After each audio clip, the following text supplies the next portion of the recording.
तो जय हिंद दोस्तों, स्वागत है आज के लेक्चर नंबर 8 में। और आज दोस्तों हम एनसीईआरटी क्लास 6 में हम ऑलरेडी दोस्तों फर्स्ट लेक्चर में कवर कर लिया था। फर्स्ट चैप्टर से थर्ड चैप्टर तक मैंने ऑलरेडी कवर कर लिया था ये क्लास 6 का। ठीक है, ये फर्स्ट लेक्चर में कवर हो गया था। सेकेंड लेक्चर से लेकर के 7th लेक्चर तक मैंने वर्ल्ड मैप पढ़ाया है, जहाँ पे मैंने कॉन्टिनेंट और ओशियन को इतनी डिटेल में पढ़ाया है। मैं चैलेंज करता हूँ, चाहे कितना भी बड़ा व्यक्ति क्यों ना हो, चाहे कितना भी वायरल व्यक्ति क्यों ना हो, उसने ऐसा वर्ल्ड मैप नहीं पढ़ाया होगा जैसे मैंने क्लास सेकेंड लेक्चर से 7th लेक्चर तक पढ़ाया है। तो 2 लेक्चर से, यानी कि फर्स्ट लेक्चर मैंने और यूनिवर्स के बारे में पढ़ाया था, आपने बहुत पसंद किया पहला लेक्चर। दूसरे लेक्चर से 7th लेक्चर तक, यानी कि 7वें लेक्चर तक मैंने वर्ल्ड मैप पढ़ाया है, जहाँ पे मैंने पूरे कॉन्टिनेंट, पूरे ओशियन, एक एक चीज़ मैंने ढूंढ कर कवर की है, ताकि यूपीएससी का कुछ रह ना जाए। बालक जो है उन लेक्चर को से दूर रहें, ठीक है, क्योंकि उनको जो है वो 5 मिनट में जो गुरुजी पढ़ाते हैं वो पसंद आते हैं। तो उनसे बेटा कभी एग्जाम नहीं क्लियर होगा, इतना आप तुम बताएं, मान के चलो। ठीक है, मज़ा तो बहुत आती होगी, ठीक है, लेकिन तुम्हें नहीं पता है कि तुम्हारी जो सोच है वो बहुत मतलब अभी निचले लेवल पे है, और तुम्हें नहीं पता है कि यूपीएससी कहाँ से पूछती है। ठीक है, तो बस इतना ही कहना चाहेंगे। चलिए, आज के दोस्तों लेक्चर में हम कवर करेंगे 4, 5, 6 लेक्चर। और 4, 5, 6 लेक्चर को जो है हम दोस्तों शुरुआत करने वाले हैं। सबसे पहले 6 लेक्चर को हम कवर करेंगे, जहाँ पे मेजर लैंड फॉर्म जो अर्थ के हैं उनको हम देखने वाले हैं। तो मेजर लैंड फॉर्म में दोस्तों सबसे पहले फ्लूवियल डिपोजिशनल लैंड फॉर्म को देखते हैं। फ्लूवियल डिपोजिशनल लैंड फॉर्म दोस्तों क्या होते हैं? फ्लूवियल डिपोजिशनल लैंड फॉर्म दोस्तों जो होते हैं, मैं अगर आपको सिंपल शब्दों में बताऊं, होता क्या है दोस्तों, जब कोई भी रिवर होती है, जब कोई भी नदी होती है, जब जो है कहीं से चलती है, ठीक है, तो वो कुछ अपने साथ जो है, अगर जब रिवर है, ठीक है, कोई रिवर है, तो वो क्या होती है, जब चलती है, ठीक है, तो कहीं से मिट्टी को काटती है, यानी कि मिट्टी का कटाव करती है। जैसे आप जब बारिश बरसती है, जब बारिश जो है होने वाली होती है, तो गांव में आपने देखा होगा कि मेड़ बांध दी जाती है कि भैया मेड़ बांध दो जाकर के, वरना पानी बरसेगा तो जितना भी डीएपी, एनपीके या जितने भी हमने जो न्यूट्रिएंट हमने अपनी भूमि में डाल रखे होंगे, लैंड में डाल रखे होंगे, पानी बरसने से वो दूसरे के खेत में बहकर चले जाएंगे। तो इसलिए मैं गाँव में जो है बूढ़े बुजुर्ग कहते हैं कि भैया एक काम करो, मेड़ बांध दो जाकर के, बरसात आने वाली है। होता क्या है कि वो जो इरोजन हो जाता है, मतलब पानी बरसने से क्या होता है कि मिट्टी का इरोजन हो जाता है। मिट्टी जो है, तुम्हारी जो उर्वरक मिट्टी थी, जो फर्टिलाइजर युक्त जो मिट्टी थी, वो दूसरे खेत में चली जाएगी, उसको बेनिफिट मिल जाएगा। यानी कि आपकी मिट्टी कट गई, यानी कि क्या हो गया, इरोजन हो गया। और जब दूसरे के खेत में गई तो बीच में क्या हुआ, ट्रांसपोर्ट हुआ, और जब उसके खेत में डिपॉजिट हुई जा करके, तो उसको हम क्या कहते हैं, डिपॉजिट हो गई। यानी कि जब हमारे खेत से मिट्टी कटी तो उसको हमने कहा डिग्रेडेशनल एक्शन। जब वो ट्रांसपोर्ट हुई तो ट्रांसपोर्ट कहा। जब वो वहाँ पे इकट्ठी हुई जा करके, तो उसको हमने कह दिया एग्राडेशनल वर्क, यानी कि डिपोजिशन। और ये दोस्तों जब इसमें सबसे इंपॉर्टेंट रोल कौन प्ले कर रहा है? सबसे इंपॉर्टेंट रोल जो यहाँ पे प्ले कर रहा है वो दोस्तों आपकी रिवर प्ले कर रही है। यानी कि मेन काम ये जो होता है वो रिवर के कारण बस ही होता है। इसीलिए हम इस प्रकार के लैंडफॉर्म को फ्लूवियल लैंडफॉर्म कहते हैं, फ्लूवियल लैंडफॉर्म कहते हैं। तो चलिए लेक्चर को स्टार्ट कर लेते हैं। दोस्तों फ्लूवियल लैंडफॉर्म कई टाइप्स के होते हैं, मैं आपको बता दूं। तो फ्लूवियल लैंडफॉर्म पहला आप देखिए, ये दोस्तों फैन शेप का जो है फ्लूवियल लैंडफॉर्म है, फैन शेप्ड फ्लूवियल लैंडफॉर्म। इसमें दोस्तों होता क्या है, तो इसमें होता क्या है कि रिवर क्या होती है कि जब ऊपर से चलती है, ठीक है, जैसे मान लो माउंटेन से रिवर चली, अरे माउंटेन से भैया बोलो ना, माउंटेन से चलती है ना रिवर, ऐसा तो होता नहीं, तुम्हारे घर से निकल आती हो। तो जब माउंटेन से रिवर चलती है, ठीक है, तो क्या होता है, अपने साथ बहुत सारे डिपॉजिट लेकर के आती है। ठीक है, जैसे माउंटेन से देखो ये रिवर आ रही, ठीक है, अपने साथ डिपॉजिट लेकर के आई, तो ये जब नीचे आ जाती है तो इस प्रकार से बहुत सारे सेडिमेंट जो लाती है ऊपर से, वो डिपॉजिट करती चली जाती है। इससे इस प्रकार के फैन के तरीके से, पंखे के तरीके से एक प्रकार का शेप बन जाता है। ठीक, इसी को हम फैन शेप्ड जो है एलुवियल डिपॉजिट कहते हैं। ठीक है, ये देखिए, इसको आप देखिए थोड़ा सा ध्यान से, ये देखो रिवर आई, रिवर देखो निकली तो जो ये माउंटेन की जो फुटहिल है, फुटहिल मतलब जो पैर है, अब माउंटेन के नीचे देखिए ना पैर है, ये पैर पे जा करके देखो रिवर जब निकली तो देखो इसने जो है फैन के तरीके से एलुवियल प्लेन बना दिया। ठीक है, ये फैन की तरीके से, पंखे के तरीके से जो है एलुवियल फैन बन चुका है। ये माउंटेन की फुटहिल पे बनता है, फुटहिल मतलब माउंटेन के जो पैर है उन पे बनता है जब रिवर जो है निकलती है। ठीक है, तो ये क्या होता है कि ऊपर साथ जो है ऊपर से लेकर के सेडिमेंट आती है, वही को डिपॉजिट कर देती है। तो एलुवियल फैन जो है आपका क्लियर हो गया। अब आगे बढ़ते हैं, आगे दोस्तों बढ़ते हैं। अब हम देखते हैं, एलुवियल फैन हो गया। दोस्तों नेचुरल लिवीज क्या होती हैं? नेचुरल लिवीज दोस्तों मैं आपको बता दूं तो ये एक छोटी जो है नैरो रिज होती हैं। सबसे पहले इसकी मैं अंग्रेजी बता देता हूँ। When a stream leaves the mountain, यानी कि जब एक स्ट्रीम, धारा लीव्स द माउंटेन, माउंटेन को छोड़ती है, and comes down to the plain, यानी कि जब प्लेन पे आती है, इट्स वेलोसिटी डिक्रीजेस, इसकी वेलोसिटी जो है वो डिक्रीज कर जाती है। ठीक है, due to lower gradient. Lower gradient का मतलब स्पीड कम हो गई है, ठीक है, और स्पीड जब कम हो गई तो अपने साथ बहुत सारे लेकर के आती है डिपॉजिट। इसके रिजल्ट के फलस्वरूप होता क्या है कि लॉट ऑफ मटेरियल जो है वो इकट्ठा हो जाता है हिमालय की फुटहिल पे, यानी कि कोई भी माउंटेन है उसकी फुटहिल पे इकट्ठा हो जाता है और फैन के शेप्ड का जो है सेडिमेंट आकार ले लेते हैं, उसी को हम एलुवियल फैन या कोन कहते हैं, ठीक। अब दोस्तों नेचुरल लिवीज क्या होते हैं? तो नेचुरल लिवीज जो है, जैसे क्या होता है कि कई बार क्या होता है कि आपने नदी देखी होगी, नदी के आसपास ये आप देखिए, इधर देखिए, नदी के आसपास ये दो जो है मेड़ ऐसी बन गई हैं, इसे गांव में मेड़ कहते हैं ना, तो ये इसी को हम नेचुरल लिवीज कहते हैं। इससे होता क्या है? इससे होता ये है कि पानी जो है उधर इधर नहीं जाता है, पानी एक मतलब जो है एक जो कैनाल टाइप की है उसी में रहता है, क्योंकि एम्बैंकमेंट में आसपास जो है वो नेचुरल प्रकार की लिवीज एक बन चुकी है, जिससे फ्लड वगैरह बाढ़ वगैरह जो है आसपास के गाँव में नहीं आती है। इसी को हम नेचुरल लिवीज कहते हैं। इससे हमारी फ्लड प्रोटेक्शन में इससे हमारी मदद होती है, ये प्राकृतिक रूप से बन जाती है, ठीक है। और ये एक नैरो रिज होती है, पतली सी जो है रिज होती है। रिज मैंने अटलांटिक ओशन में आपको बताया था, ठीक है, आप उसी को याद कीजिए। रिज टाइप की बन जाती है जिससे पानी उधर उधर नहीं जाता है। ये हुआंगो रिवर जो चाइना की है ना, उसमें आपको ये देखने को मिलेगा, ठीक है, वहाँ पे आप देख सकते हो इसको, हुआंगो जो चाइना की होती है रिवर, ठीक है। दोस्तों दूसरी चीज़ मैं आपको यहाँ पे ये बता दूँ, डेल्टा। डेल्टा क्या होता है? डेल्टा क्या होता है कि दोस्तों माउथ जो होता है ना रिवर का जो माउथ होता है, वहाँ पे दोस्तों कई बार क्या होता है कि जो पानी, देखो रिवर जो है वो माउंटेन से निकल रही है, माउंटेन से निकल करके जब वो डेल्टा वाली जगह पहुँचती है, ठीक है, ये देखिए माउथ पे जब पहुँचती है, देखो माउंटेन से पीछे रिवर आई, ठीक है, आई और जब समुद्र में मिलने वाली होती है, देखो रिवर जो है अल्टीमेटली कहाँ मिलेगी? समुद्र में मिलेगी। जिस प्रकार से हम सब जो है मरने के बाद कहाँ मिलेंगे? पता नहीं, हमारी क्लास में मिलोगे आकर के, और क्या मिलोगे, ठीक है, सीधी सी बात है। तो रिवर जो है ये माउंटेन से निकल रही है, जब ये समुद्र में मिलने वाली होती है तो क्या होती है? बहुत तरीके से टूट जाती है, डिस्ट्रीब्यूट हो जाती है। आप देखिए ना, माउथ पे आकर के रिवर जो है कैसी हो गई? डिस्ट्रीब्यूट हो गई। बीच में जो है कुछ ज़मीन जैसी दिख रही है, हरा भरा कुछ दिख रहा है, तो डिस्ट्रीब्यूट जब हो जाती है तो एक बड़ा सा जो है डेल्टा बना लेती है। इसी को हम डेल्टा कहते हैं। दुनिया का सबसे बड़ा डेल्टा कहाँ पे है? तो सुंदरबन में। यानी कि रिवर माउंटेन से निकली और जो है यहाँ पे जब उसकी वेलोसिटी कम हो गई, देखो जब तक वेलोसिटी थी तब तक वो एक लाइन से चल रही थी, सीरियल से चल रही थी, लेकिन जब एकदम सर पे आ चुकी, जब समुद्र में मिलने का वक्त आया, तो फिर जो है उसने अपने आराम से जो है एकदम हाथ फैलाए, ठीक है, और मतलब मिलने के लिए कि हाँ अब जाकर जो है मतलब जो है मिलने का मौका मिल रहा है, तो उसने हाथ फैला लिए, यानी कि सारी भुजाएं फैला ली, यानी कि, और फिर वो जो समुद्र के साथ मिल गई और वहाँ पे एक बहुत सारा बड़ा सा डेल्टा बना दिया। इसी को कहते हैं डेल्टा। डेल्टा के दोस्तों शेप कई टाइप के होते हैं, आकार कई प्रकार के होते हैं। क्या यूपीएससी ने ऐसा क्वेश्चन पूछा है? तो बिल्कुल सही बात मैं बोला हूँ दोस्तों। 15 से 20 साल पहले यूपीएससी ऐसे क्वेश्चन पूछता था कि ये डेल्टा जो है कहाँ पे देखने को मिलता है, इस प्रकार का डेल्टा। तो दोस्तों फैन के तरीके का जो डेल्टा होता है वो आपको देखने को मिलेगा, एक तो नाइल रिवर में, नील रिवर, दूसरा गंगा रिवर में, तीसरा इंडस रिवर में। तो इन नदियों में आपको फैन की तरीके से, पंखे के तरीके से डेल्टा जो है देखने को मिलता है। फिर मैं आपको बताऊं तो बर्ड के फूड के तरीके से डेल्टा, ये दोस्तों यूपीएससी का क्वेश्चन है, यूपीएससी का क्वेश्चन है, 15 से 20 साल पहले ही पूछा हुआ है, ठीक है, मैंने आपको कराया भी होगा आई थिंक पीवाईक्यू वाली क्लास में। तो ये दोस्तों बर्ड के फूड की तरीके से, जैसे ना पंछी का जो पैर होता है उसकी तरीके से ये डेल्टा है, ठीक है। ये मिसिसिपी रिवर पे है। कौन सी रिवर पे है? ये मिसिसिपी रिवर पे है, और ये पंछी के पैर के जैसा जो है डेल्टा है, ठीक है, ये जो है मिसिसिपी रिवर पे है, आप देख सकते हो, ठीक है। अगला दोस्तों होता है एस्चुरी। एस्चुरी क्या होती है? एस्चुरी दोस्तों क्या होती है कि जब रिवर का माउथ होता है ना, रिवर का माउथ होता है, तो वहाँ पे कई बार क्या होता है, वहाँ पे जो फ्रेश वाटर होता है, जैसे नदी के द्वारा जो रिवर के द्वारा लाया गया फ्रेश वाटर, समुद्र में पहले से सलाइन वाटर है, तो जब वो एक दूसरे से के साथ मिलता है, एक दूसरे के साथ जब मिलता है, तो रिवर के द्वारा जो लाए गए सेडिमेंट थे, या जो है कोई मड था या कोई मार्स, ये जब एक ही में मिल जाते हैं, सलाइन वाटर समुद्र का और रिवर का फ्रेश वाटर जब एक दूसरे में मिल जाते हैं, तो एक प्रकार का मड टाइप का बन जाता है, मतलब गाढ़ा गाढ़ा जो है एकदम पेस्ट टाइप का बन जाता है, और वो जो है फैल जाता है, उभरा उभरा जो है फैल जाता है, सबमर्ज जैसा दिखाई पड़ता है, ठीक है। ऐसा लगता है कि रिवर जो है इसी में सबमर्ज हो गई है, घुस गई है, तो उसी को दोस्तों हम एस्चुरी कहते हैं। क्या कहते हैं? एस्चुरी। और एस्चुरी दोस्तों मैं आपको बता दूँ तो एस्चुरी का फ़ायदा क्या होता है?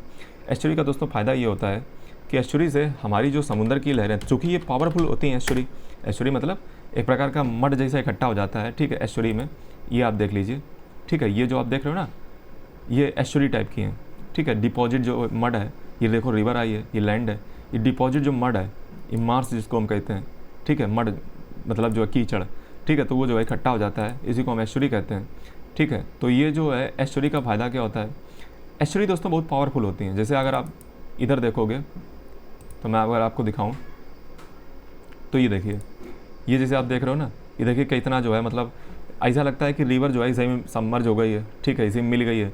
और ये एस्चुरी देखो कितनी जो है मतलब गाढ़ी गाढ़ी इसी होती हैं, ठीक है। तो इसी को दोस्तों हम एस्चुरी कहते हैं, ठीक है।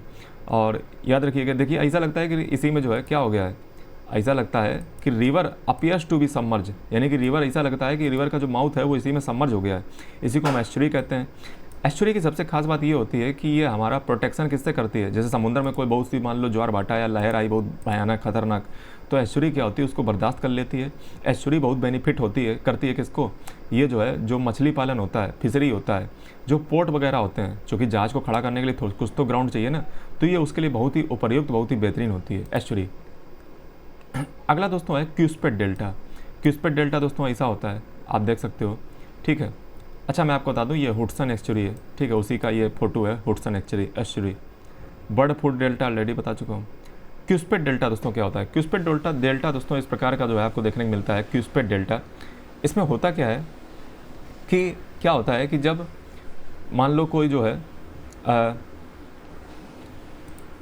जब कोई रिवर जो है स्ट्रॉन्ग वेव एक्शन का सामना करती है, जैसे मान लो कोई रिवर आ रही है बहुत ऊंचाई से, ठीक है, और वो समुद्र में जैसे मिलने वाली हुई तो उसको बहुत ही स्ट्रॉन्ग जो है वेव का सामना करना पड़ रहा है, ठीक है, तो उसको जो है वहाँ पे जो डेल्टा बनेगा वो क्यूस्पेड डेल्टा बनेगा, ठीक है। तो क्यूस्पेड डेल्टा जो है कैसे बनता है, क्यूस्पेड डेल्टा ट्रायंगुलर होता है, ठीक है, और पॉइंटेड होता है। सबसे अच्छी बात क्या है, पॉइंटेड होता है। ये देखिए ना, एक पॉइंट की ओर ये सब फैला हुआ है, ठीक है, पॉइंट की ओर ट्रायंगुलर है, ट्रायंगुलर पॉइंटेड होता है। वेयर स्ट्रॉन्ग ओशियन वेव या करंट, ओशियन की जो स्ट्रॉन्ग जो वेव है या करंट है, ठीक है, वो जो है यहाँ पे डोमिनेट करते हैं, याद रखिएगा, वो डोमिनेट करते हैं। और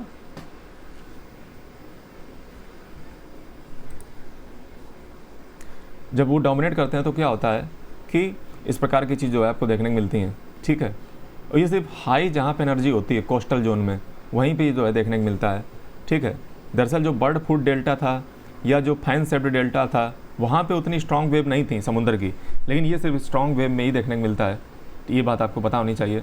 और ये क्यूस्पेड डेल्टा है। और यहाँ पे दोस्तों मैं आपको बता दूँ, सबसे खास बात ये है कि टीबर रिवर जो है ना, वेस्ट कोस्ट जो इटली का है, वहाँ पे ये आपको देखने को मिलेगा क्यूस्पेड डेल्टा, ठीक है। ये सिर्फ स्ट्रॉन्ग जहाँ पे वेव या करंट जो है टाइड वगैरह आता है वहीं पे देखने को यो मिलती हैं। अगला दोस्तों हम बात कर रहे हैं लैंडफॉर्म के बारे में, उसका नाम है ग्लेशियल लैंडफॉर्म। ग्लेशियल लैंडफॉर्म दोस्तों क्या होते हैं, ग्लेशियल लैंडफॉर्म ये दोस्तों जो बर्फ़ की सीटें आप देखते हो, ठीक है, ग्लेशियर आप देखिए आई हो आपने ग्लेशियर तो देखे होंगे ज़िंदगी में, ठीक है तो देखिए ये जो है ग्लेशियर आपने देखे होंगे। तो दोस्तों ग्लेशियल लैंडफॉर्म की अब हम बात करने जा रहे हैं, ठीक है। तो ग्लेशियर जो है ये कई जगह पे हो सकते हैं, मैं आपको बता दूं, ठीक है, कई शेप कई आकार में हो सकते हैं ग्लेशियर, ठीक है। तो ग्लेशियर आप देखिए, इन्हीं के पिघलने से रिवर बनती हैं, इन्हीं के पिघलने से क्या बनती हैं, इन्हीं के पिघलने से रिवर जो है बहती हैं। तो दोस्तों ग्लेशियर होते हैं, ठीक है, बड़े बड़े ग्लेशियर पूरी दुनिया में ये बहुत तरीके से पाए जाते हैं। जैसे मैं आपको बताता हूँ, सबसे पहले ग्लेशियर जो है, एक तो कॉन्टिनेंटल ग्लेशियर होता है। कॉन्टिनेंटल ग्लेशियर कैसा हो गया, जैसे अंटार्कटिका हो गया, अंटार्कटिका जो है पूरा कॉन्टिनेंट ही ग्लेशियर है, बर्फ़ से ढका हुआ है, ठीक है। तो कॉन्टिनेंटल ग्लेशियर भी हो सकते हैं, ठीक है। तो पूरा अंटार्कटिका जैसे आप देखोगे, ठीक है, ये अंटार्कटिका जो है पूरा कॉन्टिनेंटल ग्लेशियर का एग्जाम्पल है। ग्रीनलैंड हो गया, तो ग्रीनलैंड भी जो है कैसा है, ग्रीनलैंड भी कैसा है, ग्रीनलैंड भी जो है कॉन्टिनेंटल ग्लेशियर का ही एग्जाम्पल है, क्योंकि ग्रीनलैंड भी जो है मोस्टली इसी का बना हुआ है। तो ग्रीनलैंड हो गया, ठीक, ग्रीनलैंड हो गया। फिर दोस्तों कुछ होते हैं आइस कैप। आइस कैप कैसे होते हैं, तो आइस कैप जो है ये माउंटेन पे आपको देखने को मिलेंगे, याद रखिएगा। आइस कैप जो है ये आपको माउंटेन पे देखने को मिलते हैं, आइस कैप, ठीक है, ये आइस कैप हैं, माउंटेन एरिया में देखने को मिलेंगे। फिर दोस्तों होते हैं Piedmont glacier. Piedmont glacier, Piedmont glacier दोस्तों कैसे होते हैं, तो पिडमोंट ग्लेशियर की अगर हम बात करें तो पिडमोंट के जो ग्लेशियर होते हैं वो आपको देखने कहाँ मिलते हैं, पिडमोंट जो ग्लेशियर होते हैं वो आपको देखने को मिलते हैं माउंटेन के नीचे, मतलब फुटहिल्स पे, ठीक है। तो ये चीज़ आप देख सकते हो, ठीक है। ये जो ग्लेशियर होते हैं ये कंटिन्यू एक प्रकार की सीट होती है, चादर होती है, ठीक है। ये माउंटेन के बेस पे देखने को मिलते हैं, ठीक है, बेस पे, याद रखिएगा, माउंटेन पे नहीं, माउंटेन के बेस पे, पिडमोंट ग्लेशियर। फिर दोस्तों एक होते हैं वैली ग्लेशियर। कैसे होते हैं? Valley glacier. वैली ग्लेशियर कहाँ देखने को मिलते हैं? ये दोस्तों हाई जो हिमालय होता है ना, ऊंचाई पे, वहाँ पे जो है वैली ग्लेशियर देखने को मिलते हैं, घाटी के ग्लेशियर, ठीक है। तो ये मतलब हिमालय के ऊपर, हिमालय नहीं मतलब कोई भी माउंटेन हो सकता है, उसकी ऊंचाई पे देखने को मिलेंगे, ठीक है। तो ये वैली ग्लेशियर हैं या अल्पाइन ग्लेशियर हैं, ठीक है, इनको अल्पाइन ग्लेशियर। जो भारत का सबसे लार्जेस्ट जो है ग्लेशियर है, इंडियन ग्लेशियर, वो दोस्तों काराकोरम रेंज में है, ठीक है। जैसे सियाचिन, ठीक है, सियाचिन आपको पता होना चाहिए कि 72 किलोमीटर पे है, ठीक है। गंगोत्री जो है, मैं आपको बताऊं तो वो गंगोत्री 25 किलोमीटर लंबा है, और सियाचिन कैसा है? सियाचिन 72 किलोमीटर लंबा है, ठीक है। तो आपको पता होना चाहिए। तो लार्जेस्ट जो इंडियन ग्लेशियर है वो कहाँ देखने को मिलते हैं? काराकोरम रेंज में, ठीक है, इंडिया की बात कर रहे हैं। सियाचिन दोस्तों 72 किलोमीटर लंबा है, गंगोत्री जो है वो 25.5 किलोमीटर लंबा ग्लेशियर है। यहीं से जो है रिवर वगैरह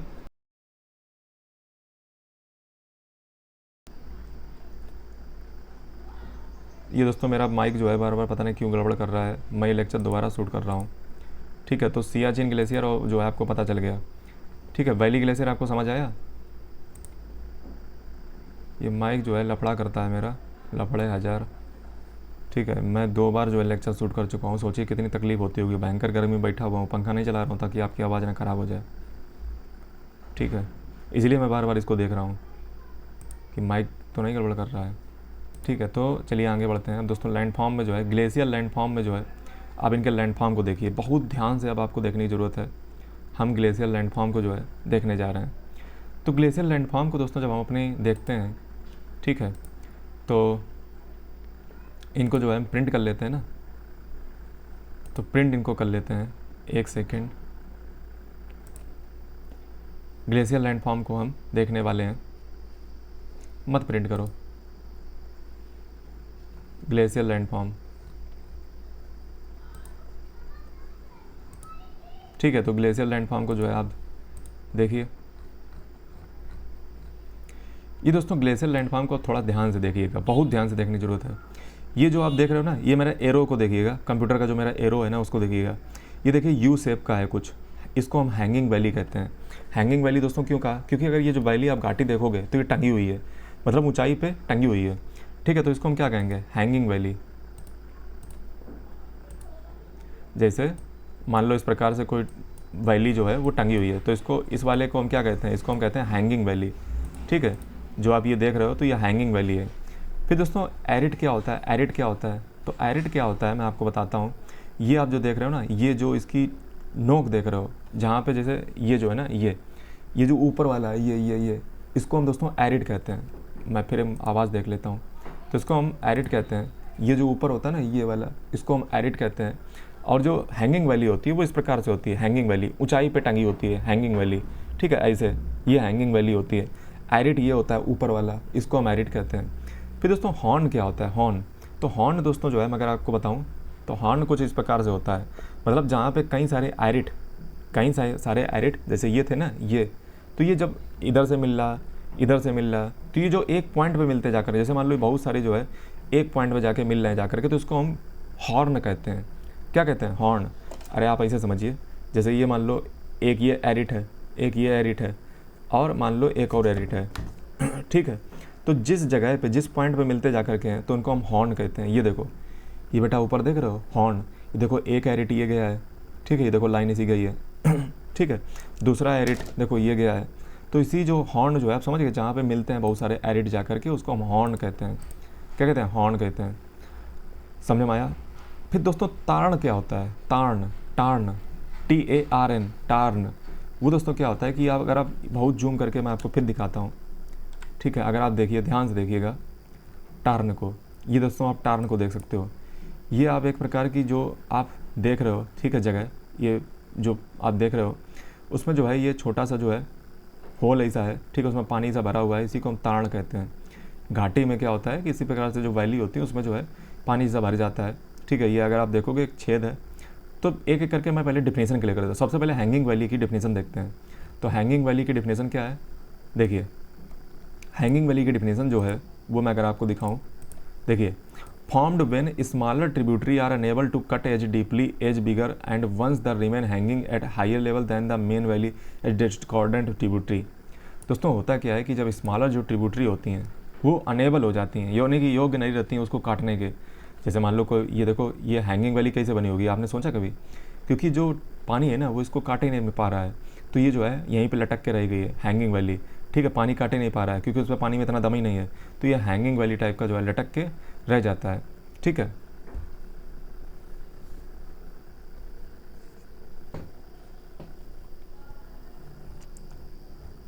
फिर जो है हम बात करते हैं एरिड की। तो एरिड आपने ये देख ही लिया है, ये जो लाइन दिख रही है ऊंची ऊंची, ठीक है, उठी उठी, इसी को हम एरिड कहते हैं। अब एरिड की जो है डेफिनेशन देख लेते हैं। ठीक है, तो एरिड की डेफिनेशन, तो एरिड की डेफिनेशन कहाँ गई, ये है स्टीप साइडेड।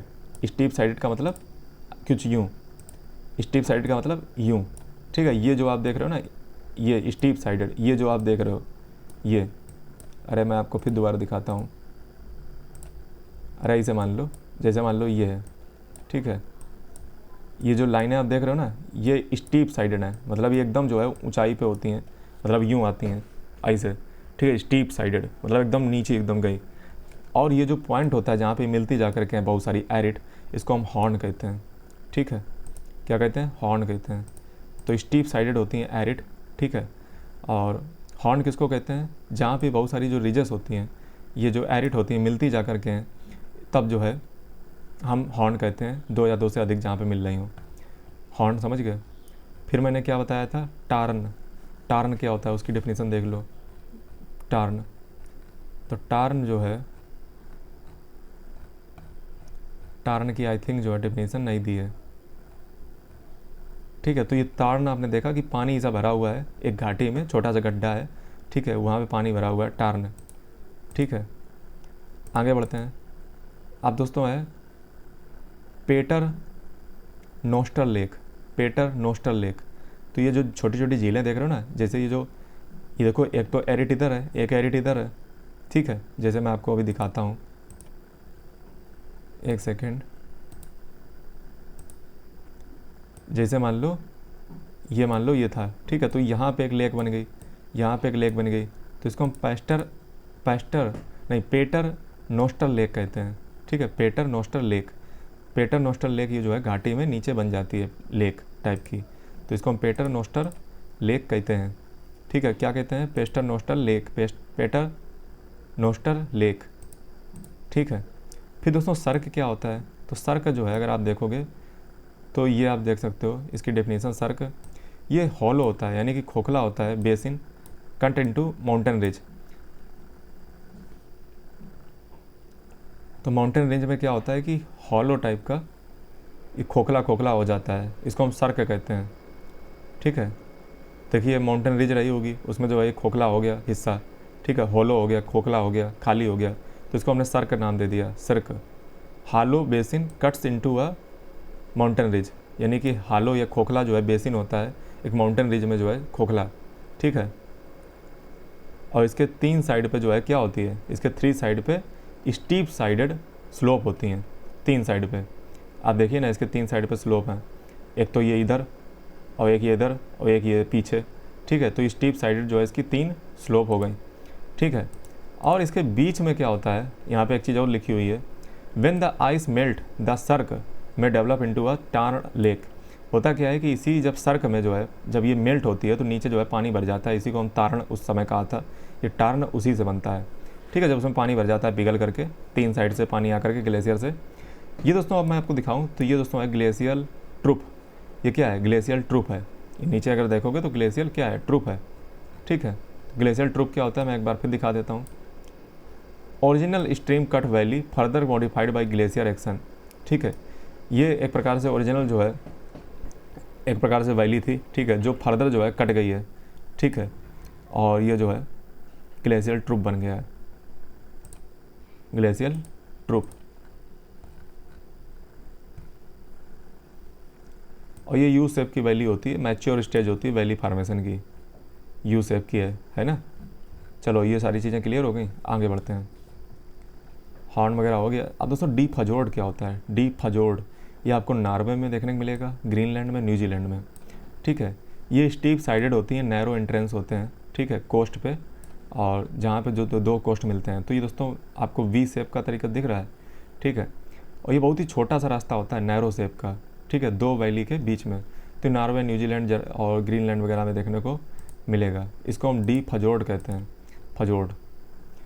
अब दोस्तों ग्लेशियल डिपोजिशनल लैंडफॉर्म देख लीजिए, ग्लेशियल डिपोजिशनल लैंडफॉर्म। तो ग्लेशियल डिपोजिशनल लैंडफॉर्म आप देखिए, ये दोस्तों हमारे पास ग्लेशियल डिपोजिशनल लैंडफॉर्म है। आपको मैं अगर दिखाना चाहूँ, ध्यान से देखिएगा। ये दोस्तों ऊपर जो आप देख रहे हो ना, ये ग्लेशियर है। ये जो आप सफ़ेद सफ़ेद वाइट सीट देख रहे हो, ग्लेशियर है, ठीक है। और इन ग्लेशियर से जो भी जो है डिपॉजिट नीचे आता है, ठीक है, एंड पे, उसको हम मोराइन कहते हैं। जैसे ग्लेशियर से मान लो जब ग्लेशियर में जब कोई दोस्तों ग्लेशियर में मतलब कोई आता है ना, अवालांचे वगैरह, तो नीचे जो है मोराइन वगैरह इकट्ठी हो जाती है आकर के। जैसे हम वहाँ पे क्या कहते हैं, नदियों के इसमें क्या कहते थे, सेडिमेंट कहते थे, यहाँ पे इसको मोराइन कहते हैं। ग्लेशियर से जब भी कुछ भी जो है मतलब कुछ भी जो है गाढ़ा गाढ़ा या मटेरियल कुछ भी ऊपर से ग्लेशियर से आता है तो उसको मोराइन कहते हैं, ठीक है, moraine.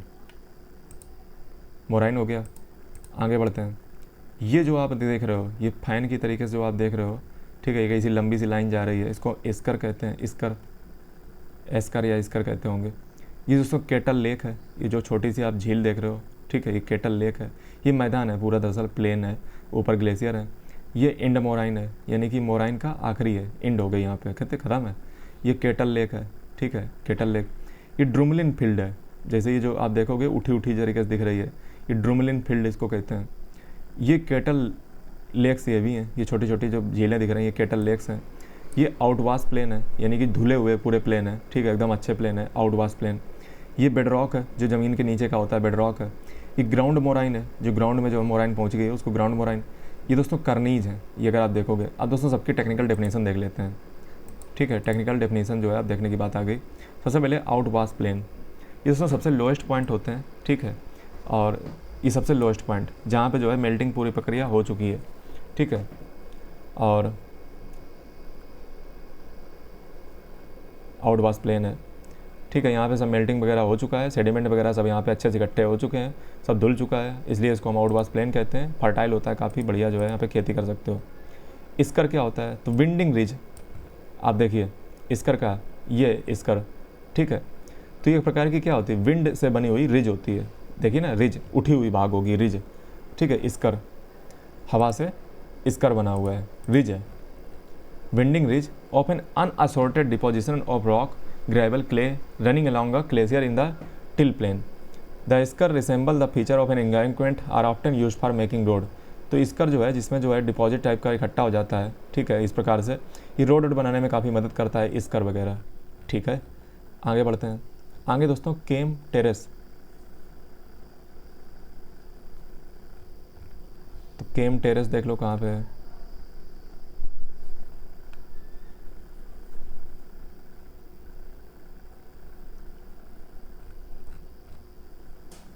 Broken ridges or unassorted deposition looking like hump in a plantain.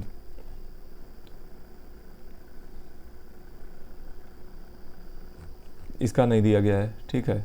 और हालांकि यही आप समझ लो, इसका अगर सीधा समझ ऐसे समझ लो कि ये टूटी हुई रिजेस होती हैं, ठीक है। जो वो रिज थी पूरी सजी थी, ये टूटी हुई होती हैं, इसको हम केम टेरेस कहते हैं, ठीक है। अनअसॉर्टेड होती हैं, कुबड़ की तरीके से दिखती हैं, इसको हम केम टेरेस कहते हैं। ड्रमलिन क्या होता है? तो इन्वर्टेड बोट शेप के डिपॉजिट होते हैं, ठीक है, डिपॉजिट से बनते हैं ड्रमलिन। ये आपने ऊपर जो देखा ना ड्रमलिन, तो ये देखो बोट की तरीके से, नाव की तरीके से जो है दिख रहा है, उल्टी नाव की तरीके से, ठीक है। ये डिपॉजिट हो जाते हैं, ड्रमलिन बन जाते हैं। ड्रमलिन हो ही गया। केटल होल्स क्या होते हैं? ये डिपॉजिट मटेरियल जो प्लेन में हो जाता है, ठीक है, और जो बेसिन फॉर्म कर लेता है उसको हम केटल होल कहते हैं। तो केटल होल, ठीक है। ये दोस्तों आप जो होल टाइप के देख रहे हो इसको हम केटल होल कहते हैं, ठीक है। इसमें जो है पानी वगैरह इकट्ठा हो जाता है तो केटल लेक बन जाती है। मोराइन क्या होता है? तो ये जनरल टर्म जो है यूज किया जाता है ग्रेवल सैंड जो एक ग्लेशियर से आती है, ठीक है। तो मोराइन उसको हम कहते हैं, मोराइन। वो सुहाने दिन, ग्लेशियर का दोस्तों साइकिल जो है आपको पढ़ने की जरूरत है ही नहीं।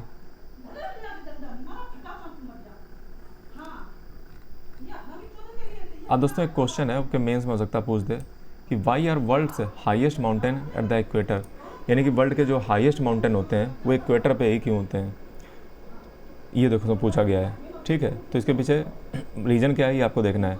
Y are world's highest mountain at the equator, यानी कि इक्वेटर पे जो है वर्ल्ड के हाईएस्ट माउंटेन, सबसे ऊंचे माउंटेन क्यों होते हैं इक्वेटर पे।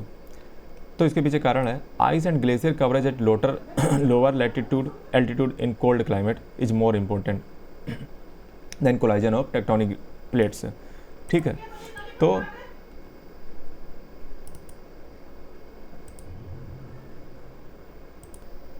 हाँ, तो दोस्तों हम बात कर रहे थे कि पहाड़ों पे जो है, नहीं, why the world's highest mountain at the equator.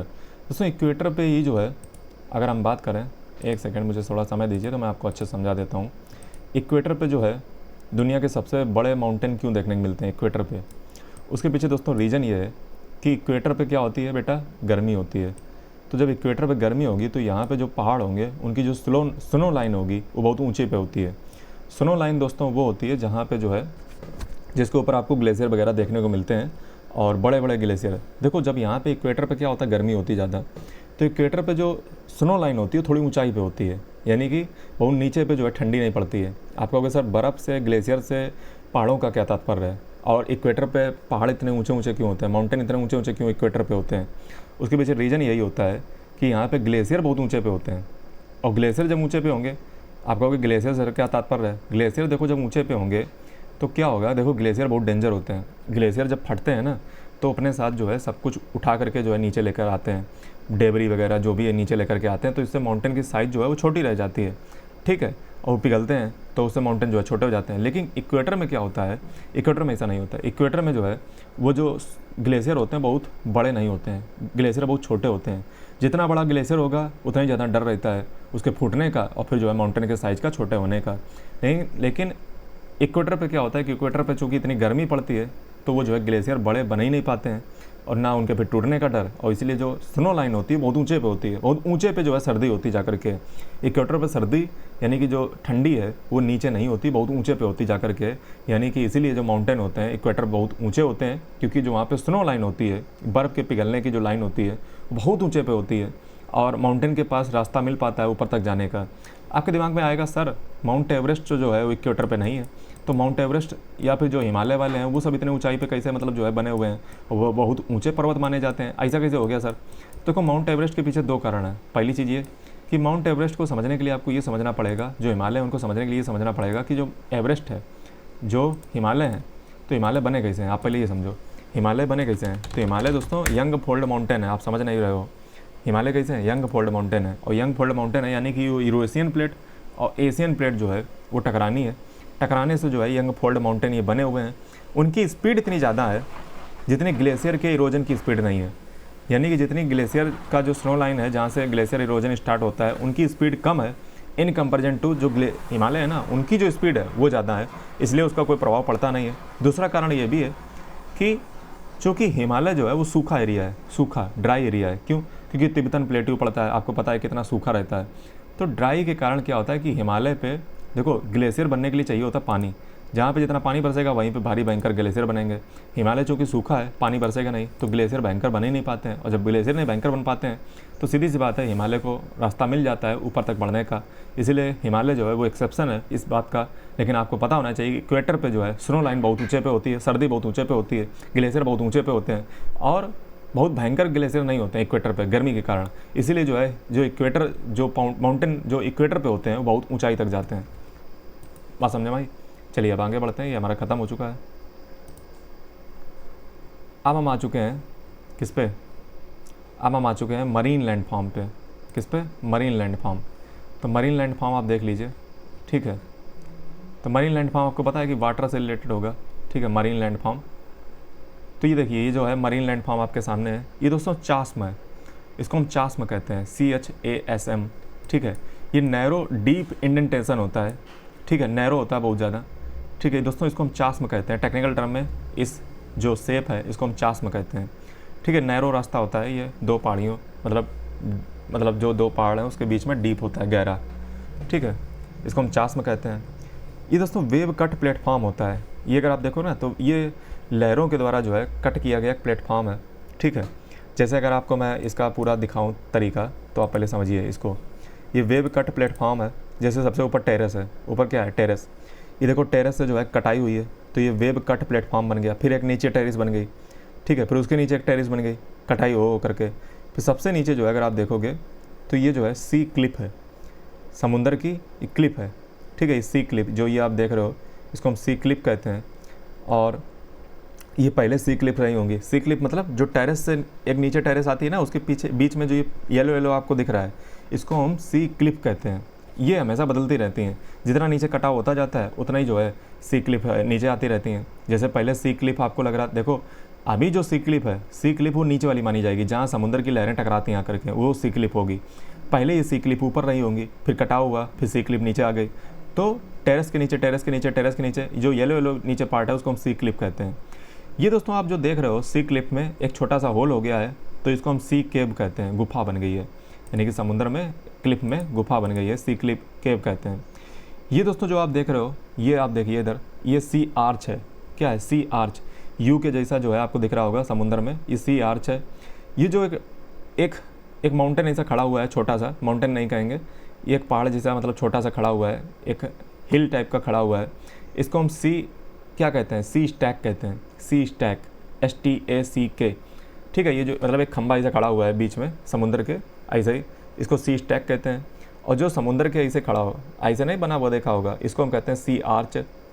और अगर आप देखोगे तो सी क्लिप के नीचे छोटी सी जो है रास्ता है, जैसे ये मान लो सी क्लिप है, जैसे मान लो ये समुंदर है, ठीक है, अरे आप ऐसे समझिए ये समुंदर है, ये सी क्लिप थी, ये सी क्लिप थी, नीचे समुंदर था, इसके बीच में क्या होता है एक छोटा सा रास्ता बन जाता है। ये छोटा सा जो नहीं सांस हो जाती है, सांस ये छोटी सी, अरे ये जो छोटी सी सांस है, सी क्लिप तो ऊपर है, सांस जो छोटी सी बन गई इसको हम कहते हैं नोच क्लिप।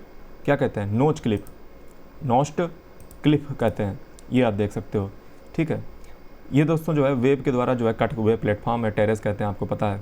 तो सी क्लिप आपको समझ आ गया, सी केव समझ आ गया। सी केव क्या थी? ये थी सी केव, ठीक है। तो क्लिप जो होती है ना, क्लिप के इधर जो है काट दो, अगर इतना सा अगर काट दो, ठीक है, तो उसके जगह मतलब इसमें कोई रह सकता है, तो ये सी केव बन जाती हैं। फिर जो है समुद्र में ऐसा आपने देखा होगा, मतलब जो ऐसा खड़ा होता है आकार में, तो उसको सी आर्च कहते हैं। फिर खंबा जैसा अगर समुद्र में खड़ा हो तो उसको हम क्या कहेंगे? सी स्टैक कहेंगे, ठीक है। ये दोस्तों हैंगिंग वैली है।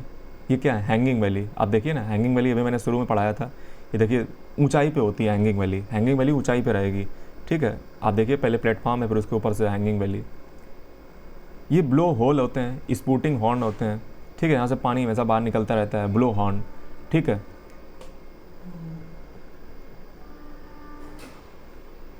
ये क्या है? ब्लो हॉर्न है, और इसमें आवाज़ जो है आती रहती है, ब्लो, ठीक है। इसी को जो है अगर आपने देखा होगा। अब थोड़ा सा दोस्तों मरीन डिपोजिशनल लैंडफॉर्म देख लीजिए। क्या? देखो ये जो आप देख रहे हो पीछे, ये तो मान लो लैंड है, ठीक है, भूमि है। ये अगर आप इधर देखोगे तो ये बैरियर स्प्लिट है। जैसे ये देखो पानी कुछ इधर भरा हुआ है, ठीक है, कुछ पानी इधर भरा हुआ है, बीच में ये रेतीला एक जगह है, इसको हम बैरियर स्प्लिट कहते हैं। क्या कहते हैं? बैरियर स्प्लिट, यानी कि जहाँ पे जो है दो भागों में टूट गया है, एक पानी उधर भरा हुआ है, कुछ पानी इधर भरा हुआ है। ये दोस्तों बीच होता है, जो लैंड से लगा हुआ है ये रेतीला भाग है, इसको हम बीच कहते हैं। फिर ये क्या होता है कि जैसे मान लो एक लैंड इधर है, एक लैंड इधर है, बीच में ये रेतीला भाग है, ठीक है, इसको हम कहते हैं टोम्बोलो। ये रेतीला भाग है ना, ये सैंडी है, इसको हम टोम्बोलो कहते हैं। फिर ये क्या कहते हैं? ये दोस्तों टाइडल इनलेट है। जैसे ये देखिए ये रेतीला भाग था, ये देखो लंबी सी एक पट्टी गई है, और इधर जो है छोटी सी जगह है जहाँ पे समुद्र कनेक्ट होता है जा करके, इसको हम कहते हैं टाइडल इनलेट। छोटी सी जगह है, टाइडल इनलेट। फिर अगर आप इधर देखोगे, ठीक है, तो ये देखो रेत, तीनों ओर से रेत से घिरा हुआ है, अंदर पानी भरा हुआ है समुद्र का, और तीनों ओर से रेत से यानी कि सैंड से घिरा हुआ है। अंदर जो ये है इसको हम लैगून कहते हैं। क्या कहते हैं? लैगून, ठीक है, लैगून कहते हैं इसको। फिर ये बे बैरियर है, ठीक है, ये जो है अगर आप देखोगे तो बे का बैरियर का काम कर रहा है। देखो 3 ओर से घिरा हुआ भाग क्या कहलाता है, बे कहलाता है। और उसके जो बैरियर का काम करे, ठीक है, ये देखिए ना 3 ट्रायंगुलर शेप में है और ये बैरियर का काम कर रहा है, अंदर पानी भरा हुआ है, तो इसको हम बे बैरियर कहेंगे, ठीक है। और इसको हमने बैरियर स्प्लिट क्यों कह दिया था, क्योंकि इसने जो है 2 टुकड़ों को अलग अलग कर दिया था, यानी कि बे अंदर थी और बाहर समुंदर था, तो उसको तोड़ने का काम किसने किया था, बैरियर स्प्लिट ने। तो आई होप आपको टर्मिनोलॉजी क्लियर हो गई होगी, ठीक है। फिर इधर अगर आप देखोगे तो ये दोस्तों वेब कट प्लेटफॉर्म है, ये लहरों के द्वारा कट किया गया प्लेटफॉर्म है। आप देखिए ये वेब के द्वारा बिल्ट हुई टेरेस है। तो आई होप आपको टर्म जो है क्लियर हो गए होंगे।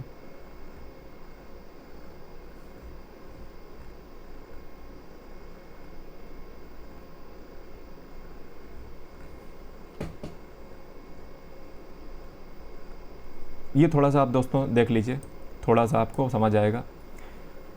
ये बैरियर बीच है, आपको बैरियर बीच आप देख लीजिए, जो कि मैंने उस समय दिखाया था। जैसे ये समुंदर कुछ इधर है, कुछ समुंदर इधर है, बीच में ये मेड़ ऐसी है, तो इसको हम बैरियर बीच कहते हैं। ये अटोल है, अटोल, ठीक है। ये क्या है, अटोल है। अटोल किसको कहते हैं, तो ये देखिए एक अंदर सा जो है आइलैंड है, आइलैंड जैसा है, आसपास जो है ये अंदर एक आइलैंड है और आइलैंड के आसपास जो है एक मेड़ ऐसी बनी हुई है, गोल गोल गोल गोल, ठीक है। तो इसको हम क्या कहते हैं, और अंदर पानी भरा हुआ है, तो अंदर तो लगून हो गई, ठीक है। तो इसको हम कुल मिला के इस पूरे सेटअप को अटोल कहते हैं, अटोल, ठीक है ये लगून ही से, मतलब एक आइलैंड है, आइलैंड के आसपास जो है मेड़ है और मेड़ के बीच में पानी भरा हुआ है। अरे आप थोड़ा सा इसे समझो, मैं आपको एक सेकेंड अभी दिखा देता हूँ। तो सबसे पहले आप ये देखिए बैरियर बीच किसको कहते हैं, तो बैरियर बीच दोस्तों कहते हैं, जैसे मान लो ये है, ठीक है, ये जो बीच में मान लो ये पानी था समुंदर का, ठीक है, ये पानी भरा था, ये जो बीच में लाइन नहीं दिख रही है, इसी को हम बैरियर बीच कहते हैं। अटोल किसको कहते हैं, तो अटोल दोस्तों जो है, जैसे मान लो ये पूरा समुंदर है, ठीक है, ये बीच में एक आइलैंड है, ये बीच में एक आइलैंड है और ये आसपास पानी भरा हुआ है, ठीक है। तो ये क्या हो गया, लगून सेटअप हो गया, ठीक है। और इस पूरे सेटअप को हम क्या कहते हैं, अटोल कहते हैं, अटोल, अटोल कहते हैं। फ़र्क इसमें लगून और इसमें पता क्या है, ये दोस्तों जो है ब्रेक होता है, जैसे ये देखोगे तो ये ब्रेक है, टूटा टूटा ऐसा है। अटोल इसको पूरे सेटअप को कहते हैं, ठीक है। ये दोस्तों डेल्टा आपको पहले बता चुके हैं। ये सोरे क्लिप है, सोर क्लिप है। सोर क्लिप का मतलब, सोर का दोस्तों मतलब होता है, एक होता है ऑन सोर, एक होता है ऑफ सोर, ठीक है। तो सोर पे जो है अगर आप देखो तो इस प्रकार से जो है क्लिप बनी हुई है। क्लिप मैंने ऑलरेडी पहले बताई है, आपको समझ आ रहा होगा, जो ऐसी येलो येलो थी उसको क्लिप कहते हैं, ठीक है। तो ये सोर की क्लिप है, आप ऐसे समझिए, थोड़ा सा मैं आपको बता ही देता हूँ कि जैसे मान लो ये, ठीक है, तो ये जो आप देख रहे हो ना, ये वाला इलाका, ये पूरा जो है क्लिप कहलाता है और इधर जो है पानी भरा हुआ है, ये पानी भरा हुआ है, तो इसको सोरे क्लिप कहते हैं। सोर मतलब जहाँ पे पानी था, ठीक है। जैसे आपने जब माइनिंग वाइनिंग सुना होगा, ठीक है, तो सोर उसमें नाम यूज करता है। ये फजोड़ मैं ऑलरेडी बता चुका हूँ, ठीक है। वैली जो होती हैं, अरे 2 वैली जो होती हैं, ठीक है, अरे ऐसे दो वैली होती हैं, ठीक है, उनके बीच में जो ये रास्ता होता है इसको हम फजोड़ कहते हैं, नॉर्वे वगैरह में। ये रियास होती हैं, रियास, ठीक है। तो रियास क्या होती हैं, when a region is dissected by a streams into a system of valley and divide submergence produce a highly irregular shore line. तो देखिए ना, यहाँ पे जो सोर लाइन है, आप में बताइए कोई रेगुलर है, मतलब यहाँ पे देखिए ना, कहीं पे कुछ टूटा, कहीं पे कुछ टूटा, तो ये रियाज कहलाता है। मतलब इरेगुलर यहाँ पे सोर जो लाइन होती है वो इरेगुलर होती है, रेगुलर में नहीं होती। मतलब ऐसे जो है कुछ भी जो है फिर पानी इधर भरा हुआ है, सोर लाइन क्लियर है ही नहीं, ऐसा है ही नहीं कि क्लिप एकदम सीरियल से हो, टूटी टूटी है, तो उसको हम रियाज कहते हैं। बाकी जो है आपका क्लियर हो ही चुका। ये दोस्तों डालमेशन है। डालमेशन क्या होता है, Dalmatian coast result by submergence of mountain ridge with alternating crest and trough which run parallel to sea coast. तो ये आप देख सकते हो कि, ठीक है, ये पैरेलल होता है सी कोस्ट के। जैसे यूगोस्लाविया जो इसका बेस्ट एग्जांपल है, ठीक है, ठीक है। तो इसको हम डॉलमेशन कहते हैं।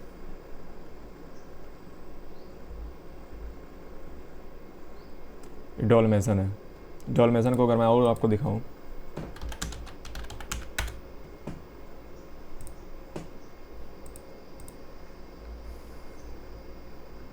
डॉलमेशन बोला था, स्पेलिंग भी नहीं आती है, डालमेशन, डालमेशन था। डालमेशन सी,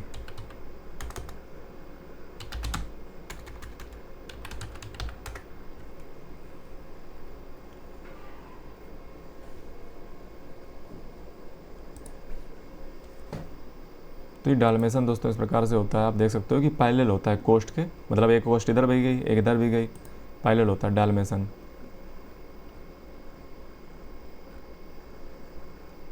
अरे यार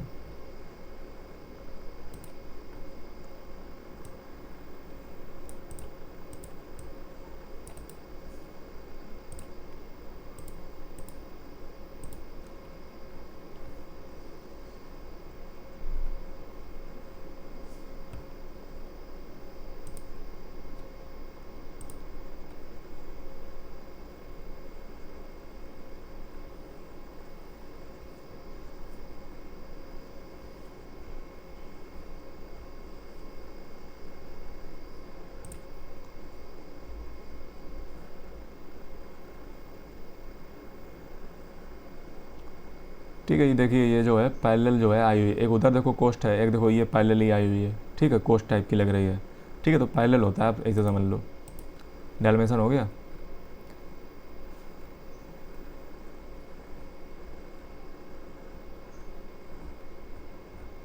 डालमेशन के ऊपर क्या था, डालमेशन के ऊपर था फजोड़, फजोड़ ऑलरेडी हो चुका है। अब देखते हैं drowned lowland. Drowned lowland coast is low and free from indentation as it's formed by the submergence of low lying area. Drowned lowland आप देख लीजिए,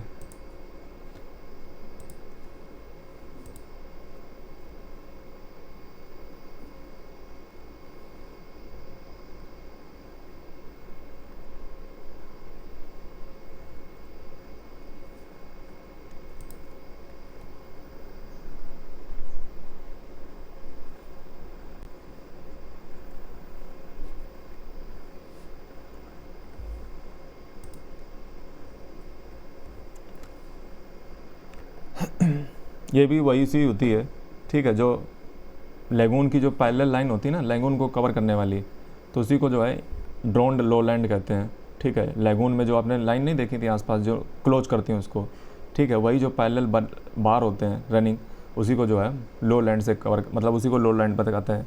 जैसे बाल्टिक कोस्ट जो है ईस्टर्न जर्मनी का, वो इसका बेस्ट एग्जाम्पल है। तो Baltic coast of eastern Germany, Baltic coast of eastern Germany,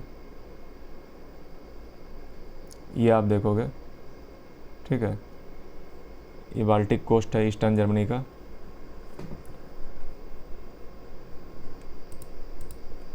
अगला है neutral coast line. These are coast line result of a new material being built on to the water. यहाँ पे natural का मतलब होता है कि कुछ भी यहाँ पे चेंज नहीं होता है सी लेवल में, कोस्टल रीजन में, कॉन्टिनेंट वगैरह में, ठीक है, तो न्यूट्रल रहती है, न्यूट्रल कोस्ट लाइन, मतलब कोई बहुत बड़ा चेंज नहीं होता है, वैसे ही रहती है as it is, neutral coast line.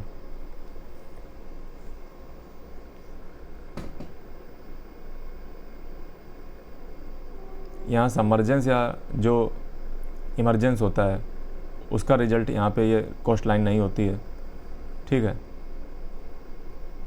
कोई सबमर्जेंस या इमरजेंस नहीं होता है, सिंपल से न्यूट्रल रहती है कोस्ट लाइन। जैसे नॉर्थ ईस्ट इंडिया में अगर आप देखोगे, नॉर्थ ईस्ट जो कोस्ट है ना इंडिया की, वो इसकी बेस्ट एग्जांपल है, चेंज नहीं होती coast line, neutral coast line कहते हैं। कंपाउंड कोस्ट लाइन कैसी होती है, यहाँ पे सबमर्जेंस या जो है इमरजेंस होता है, ठीक है, तब जो है ये कोस्ट लाइन बनती है, ठीक है, इसलिए को हम कंपाउंड कोस्ट लाइन कहते हैं। ये नॉर्वे और स्वीडन वगैरह जो है उसके बेस्ट एग्जांपल हैं, जहाँ पे कंपाउंड सबमर्जेंस या जो है इमरजेंस होता है। फिर एक होती है फॉल्ट कोस्ट लाइन, जहाँ पे दोस्तों अनयूजुअल तरीके का देखने को मिले, ठीक है, ठीक है, इसको फॉल्ट कहते हैं। ये एकदम स्टीप होती है, एकदम सीधी, एकदम ऊपर, ठीक है, फॉल्ट कोस्ट लाइन। अब हम कवर करने वाले हैं एरिड लैंडफॉर्म, एरिड लैंडफॉर्म।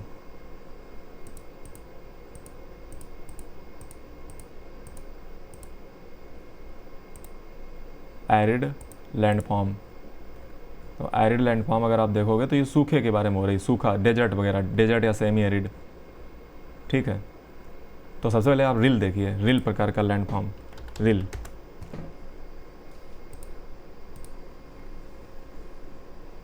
तो ये हिल स्लोप जो मॉर्फोलॉजी से डेवलप होता है। रिल जो है एक नैरो और सैलो चैनल होता है, ठीक है, ये रिल है। फोटो से आप देखिए, उससे ज़्यादा समझ आएगा। ये बहुत ही नैरो होता है, कटाव जैसे हो गया, ठीक है, ये रिल होता है। ये कहाँ है यार रिल यार, ये रिल छोटे छोटे, मतलब अरे नहरिया टाइप की। गली क्या होती है, तो गली देख लो। रिल समझ गया, रिल जो है इसी छोटे छोटे, मतलब जो है बहुत नैरो होता है रिल। रिल जो है लैंडफॉर्म, लैंडफॉर्म डाल दिया करें, रिल इरोजन, हाँ ये सही बोला, ठीक है। तो ये रिल इरोजन आप देख सकते हो, ऐसा खेतों में नहीं अक्सर हो जाता है रिल इरोजन, ऐसा। अगला है दोस्तों गली इरोजन। गली, गली देखो, गली देखो, फिर गली बनाई दी वाकई में, ठीक है। तो गली देखो कैसी है, बड़ा हो गया, ठीक है। इसकी डेफिनेशन देखो, गली is a landform created by running water. गली रिसेंबल लार्ज डिचेस, ये लार्ज डिचेस होती हैं, या स्मॉल वैली कह लो, घाटी जैसी बन गई स्मॉल। रवाइन क्या होती है, तो रवाइन देख लो, ravine erosion.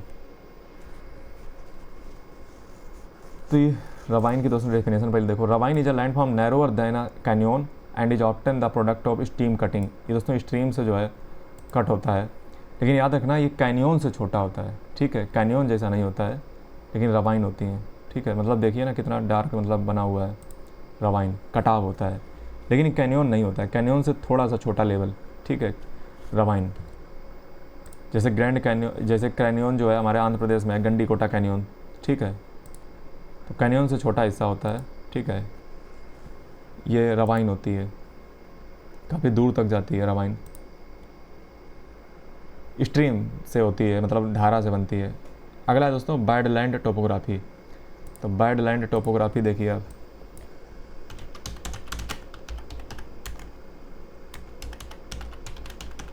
Badland topography, Chambal वगैरह जो रवाइन होती है ना, वहाँ पे बैडलैंड टोपोग्राफी देखने को मिलती है, बैडलैंड टोपोग्राफी। तो ये दोस्तों आप देख सकते हो, this is best example of badland topography. कहीं सी मतलब कुछ मतलब काम का ही नहीं, बैडलैंड टोपोग्राफी इसको कहते हैं। अगला दोस्तों बोल्सन। बोल्सन क्या होते हैं, बोल्सन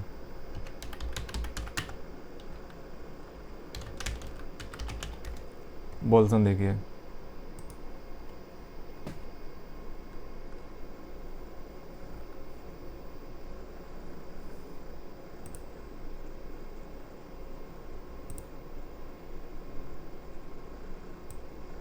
तो ये दोस्तों जो है अगर आपको देखने को मिलेगा,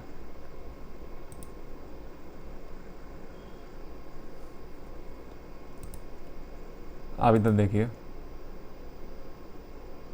पर तो फ़ोटो ढूंढने में जो है काफ़ी दिक्कत होती है, मैंने लगता है उसको काट दिया।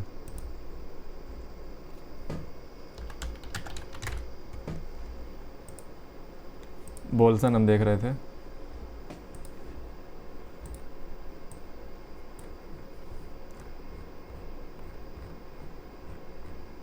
कहाँ गया यार,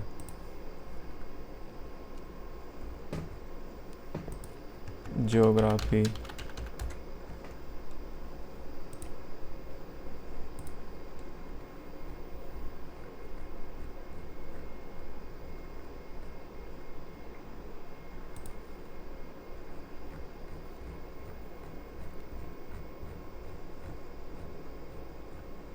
तो ये दोस्तों बोल्सन होते हैं, ठीक है, इंटर माउंटेन बेसिन होते हैं ड्राई रीजन में, ठीक है।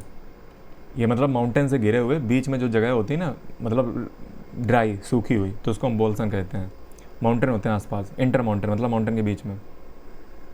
दोस्तों पलाया क्या होते हैं, पलाया, तो देखो अब यहाँ पे जो है बहुत ध्यान से देखने की ज़रूरत है, अब बहुत ध्यान से देखना। देखो ये एलुवियल फ़ैन मैं ऑलरेडी बता चुका हूँ, एलुवियल फ़ैन क्या होते हैं, ठीक है। लोअर ग्राउंड पे होते हैं, आपको बता चुके हैं। फुट हिल्स पे होते हैं हिमालय के या किसी भी मतलब जहाँ पे भी हो, ठीक है। तो ये एलुवियल फ़ैन ऑलरेडी। प्लेट्यू में ऑलरेडी आपको पढ़ा चुका हूँ पिछले लेक्चरों में, उठे हुए भाग को प्लेट्यू कहते हैं, ठीक है। वादी क्या होती हैं, तो ये ड्राई गली या रिवर बेड होते हैं, इरोडेड हो जाते हैं, ठीक है। फ्लड व्लड मान लो कभी आई तो देखो वादी हो जाती है, देखो ये मतलब इरोड हो चुका है, ठीक है, बीच में जगह बन गई है, वादी। मेसा क्या होता है, ठीक है, ये दोस्तों प्लेट्यू से अलग हो चुका है, आइसोलेटेड है, ठीक है। मेन प्लेट्यू से अलग हो चुका है, मतलब है ये भी जो है उसी प्रकार से प्लेट्यू का ही पोर्शन है, लेकिन ये आइसोलेटेड है। मेन प्लेट्यू ये था, अभी नीचे बन चुका है, तो इसको हम मेसा कहते हैं, MESA। ये दोस्तों बुट्टे है, बुट्टे ये आइसोलेटेड टावर है, ठीक है। आप देखोगे ये देखो इसके आसपास कोई है कुछ नहीं है, तो ये आइसोलेटेड एक टावर होता है, ये रेमिनेंट ही है, प्लेट्यू का ही रेमिनेंट है। ये दोस्तों पिडमेंट होता है, पिडमेंट अगर आप देखोगे तो सैलो इसकी स्लोप होती है, सैलो मतलब बहुत डीप नहीं, स्टीप नहीं, बहुत सैलो, मतलब मंद मंद मंद मंद जो है, सैलो इसकी स्लोप होती है, ठीक है।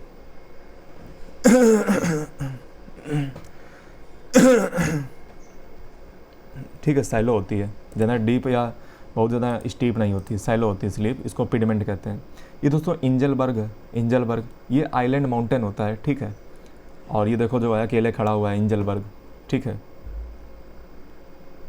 ये दोस्तों अगर आप देखोगे तो बर्चन होता है, या इसको क्रेसेंट ड्यून कहते हैं, ड्यून जैसे नहीं आपने देखे होंगे रेगिस्तान वाले इलाके में ड्यून जैसे एकदम बढ़िया बने होते हैं, तो ये जो है वही है, इसको बर्चन या क्रेसेंट ड्यून कहते हैं। ये ओएसिस है, ओएसिस क्या होता है, ये एक प्रकार का वाटर बेयरिंग रॉक होता है, मतलब कोई रेतीली जगह में वाटर मतलब आ गया, पानी आ गया, झील ऐसी बन गई, लेक ऐसी बन गई, तो उसको हम ओएसिस कहते हैं, ओएसिस। याद रखिएगा, ये जब रेतीले स्थान में जब इस प्रकार की चीज़ हो तब उसको हम ओएसिस कहते हैं, लेक नहीं कहेंगे, ओएसिस। सरफेस एक्विफायर है एक प्रकार का, ठीक है। ये तो साल्ट पैन है ये जो है कोई जो है पहले लेक रही होगी, ठीक है, तो ये जो है एक प्रकार की लेक ही होती है, ठीक है, इसको हम पलाया कहते हैं, पलाया, ठीक है। मतलब ये जो है रेतीली होती है, जैसे आपने रेगिस्तान में जो है राजस्थान तरफ देखा होगा, ठीक है, तो ये पलाया है, ठीक है, साल्ट पैन, इसको हम पलाया कहते हैं, ठीक है। लेक है एक प्रकार की, और ये एक्विफायर है, ठीक है, ओएसिस, ये लेक है, ठीक है। बाकी जो है आपका हो चुका है। ये दोस्तों मशरूम रॉक है, ये मशरूम रॉक है, इसको ज्यूगन कहते हैं, ज्यूगन स्टाइल देख लो फिर उसमें देख लो। ये यारदोंग है, यारदोंग, ये डिमोसेल्स है, डिमोसेल्स, ठीक है। मशरूम रॉक, ये ज्यूगन, यारदोंग, ये डिमोसेल्स, ये देखो इंजलबर्ग है। तो क्या आपको मैं दिखा दूं, ये ज्यूगन देखो, ज्यूगन ज्यूगन ज्यूगन क्या है, तो ज्यूगन अगर आप देखोगे, ज्यूगन देखिए, ज्यूगन ज्यूगन लैंडफॉर्म, अरे ज्यूगन लैंडफॉर्म देखिए,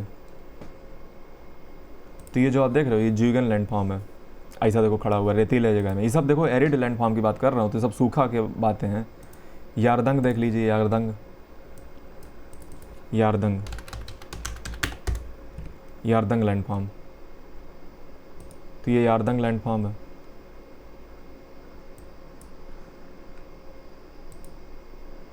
ये यारदंग है, ये परफेक्ट एग्जाम्पल, ये यारदंग का है।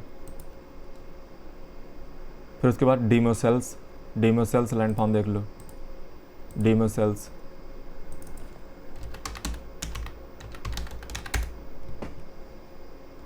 तो ये दोस्तों डीमोसेल्स लैंडफॉर्म है, ठीक है। ये देख रहे हो डीमोसेल्स। चलो कहानी काफ़ी हो चुकी है। मशरूम रॉक आपने ऑलरेडी देख ली, मशरूम तो आपको समझ में आ ही रही होगी, खाने वाली। ये दोस्तों विंड के ब्रिज के द्वारा, दोस्तों जब हल्की बहती हुई हवाएं जो है चलती हैं ना, तो ये विंड से जो है बन जाता है इस प्रकार का रेगिस्तान वाले इलाके में, रॉक में, ठीक है। ऐसे ही आपने वहाँ पे देखा था, उसको हम सी आर्च कह रहे थे जब वो मरीन लैंडफॉर्म पढ़ रहे थे। ये दोस्तों रिपल मार्क हैं, ये जो छोटे छोटे आप देख रहे हो ना, इसको रिपल मार्क कहते हैं, कि रिपल है भैया, टेढ़े मेढ़े, रिपल मार्क। ये दोस्तों सैंड ड्यून है, ठीक है। ये ड्यून जो आप नहीं देखते हो, सैंड ड्यून, आप रेतीले वाले कभी राजस्थान वगैरह में जाइए, सैंड ड्यून आपको देखने को मिलेंगे, यार सऊदी अरब चले जाइए, ठीक है, तो ये सैंड ड्यून होते हैं। इनके भी कई प्रकार के जो है टाइप होते हैं सैंड ड्यून के भी, ठीक है। जैसे ये लीनियर ड्यून है, सीधा सीधा एकदम ड्यून बने हुए हैं। ये बर्चन ड्यून है, बर्चन मतलब ये टोपी इसी पहने हुए हैं, ठीक है, बर्चन ड्यून। ये ट्रांसवर्स ड्यून है, मतलब जो ऐसे ऐसे होते हैं इसको ट्रांसवर्स ड्यून कहते हैं, ठीक है। उसके बाद ये स्टार ड्यून है, मतलब ऐसे स्टार की तरीके से, ठीक है, स्टार ड्यून। ये पैराबोलिक ड्यून है, ठीक है, ये देखो ऐसे चप्पल ऐसे लग रहे हैं, ठीक है, निकला हुआ आगे, पैराबोलिक ड्यून। तो दोस्तों सैंड ड्यून जो है आपने देखा कई टाइप के सैंड ड्यून होते हैं। पैराबोलिक ड्यून मैं आपको दिखाऊं, पैराबोलिक ड्यून,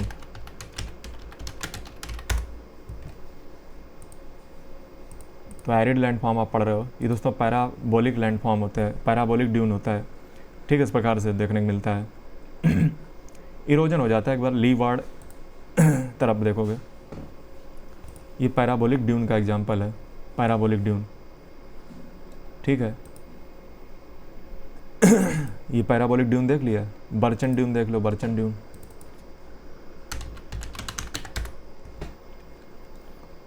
ये दोस्तों बर्चन ड्यून होते हैं, बर्चन, ठीक है, ये बर्चन ड्यून है। लीनियर ड्यून आप समझे ही जाओगे, स्टार ड्यून समझे ही जाओगे।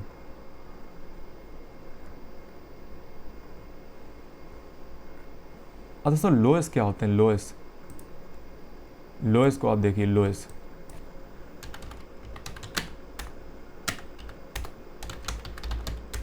लोएस लैंडफॉर्म, तो दोस्तों ये लुइस है, ठीक है, लुइस, ये आप देख सकते हो। इसका काम क्या होता है देखो, in some part of the world wind blown dust and silt blanket of the world this layer is fine. ये मिनरल रिच होते हैं दोस्तों, लुइस जो होते हैं मिनरल रिच होते हैं। Northern China, great plain of North America, central Europe, Russia, Kazakhstan, ये डिपॉजिट होते हैं एक प्रकार से, ये लुइस बन जाते हैं। जैसे मिसौरी रिवर, ठीक है, उसके आसपास येलो रिवर चाइना में, दोस्तों लुइस हैं, ठीक है, ये लुइस हैं, ये बहुत मिनरल रिच होते हैं लुइस, ठीक है, डिपॉजिट से बन जाते हैं। चाइनीज प्लेन, ये सब जो देख रहे हो ना, ये सब लुइस हैं।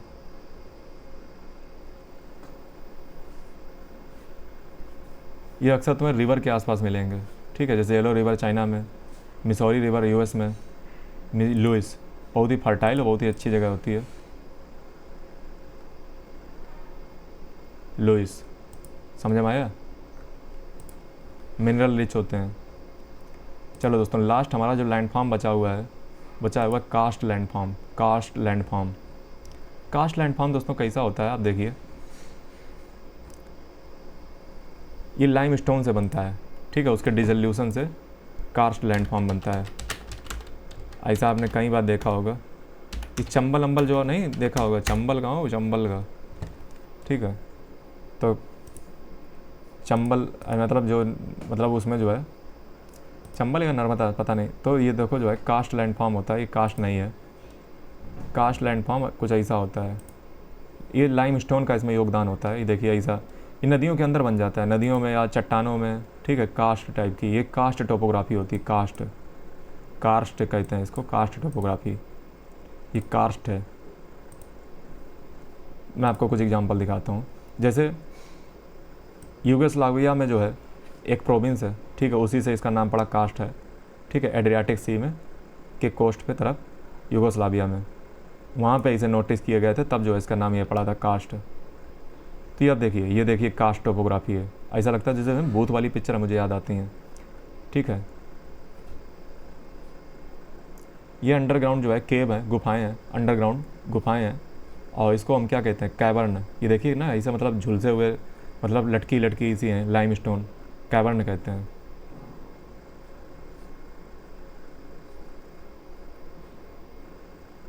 कैवर्न, CAVER, ये अंडरग्राउंड केव होती हैं, वाटर एक्शन से जो है ये बनते हैं। लाइम स्टोन या चाक एरिया होता है। ये देखो सिंक होल है, ठीक है, ये 3 से 9 मीटर के होते हैं सिंक होल, ठीक है, और मतलब पानी यानी जब गिरता रहता है तो उससे बन जाते हैं। ये दोस्तों कास्ट विंडो है, ये अगर देखोगे कास्ट विंडो है, देखो लाइम स्टोन जैसे लटक रहा है, ठीक है, ये है। यहाँ पे क्या होता है, जब बहुत सारे सिंक होल जो है जब कोलैप्स कर जाते हैं तो ये इस प्रकार का बन जाता है कास्ट विंडो।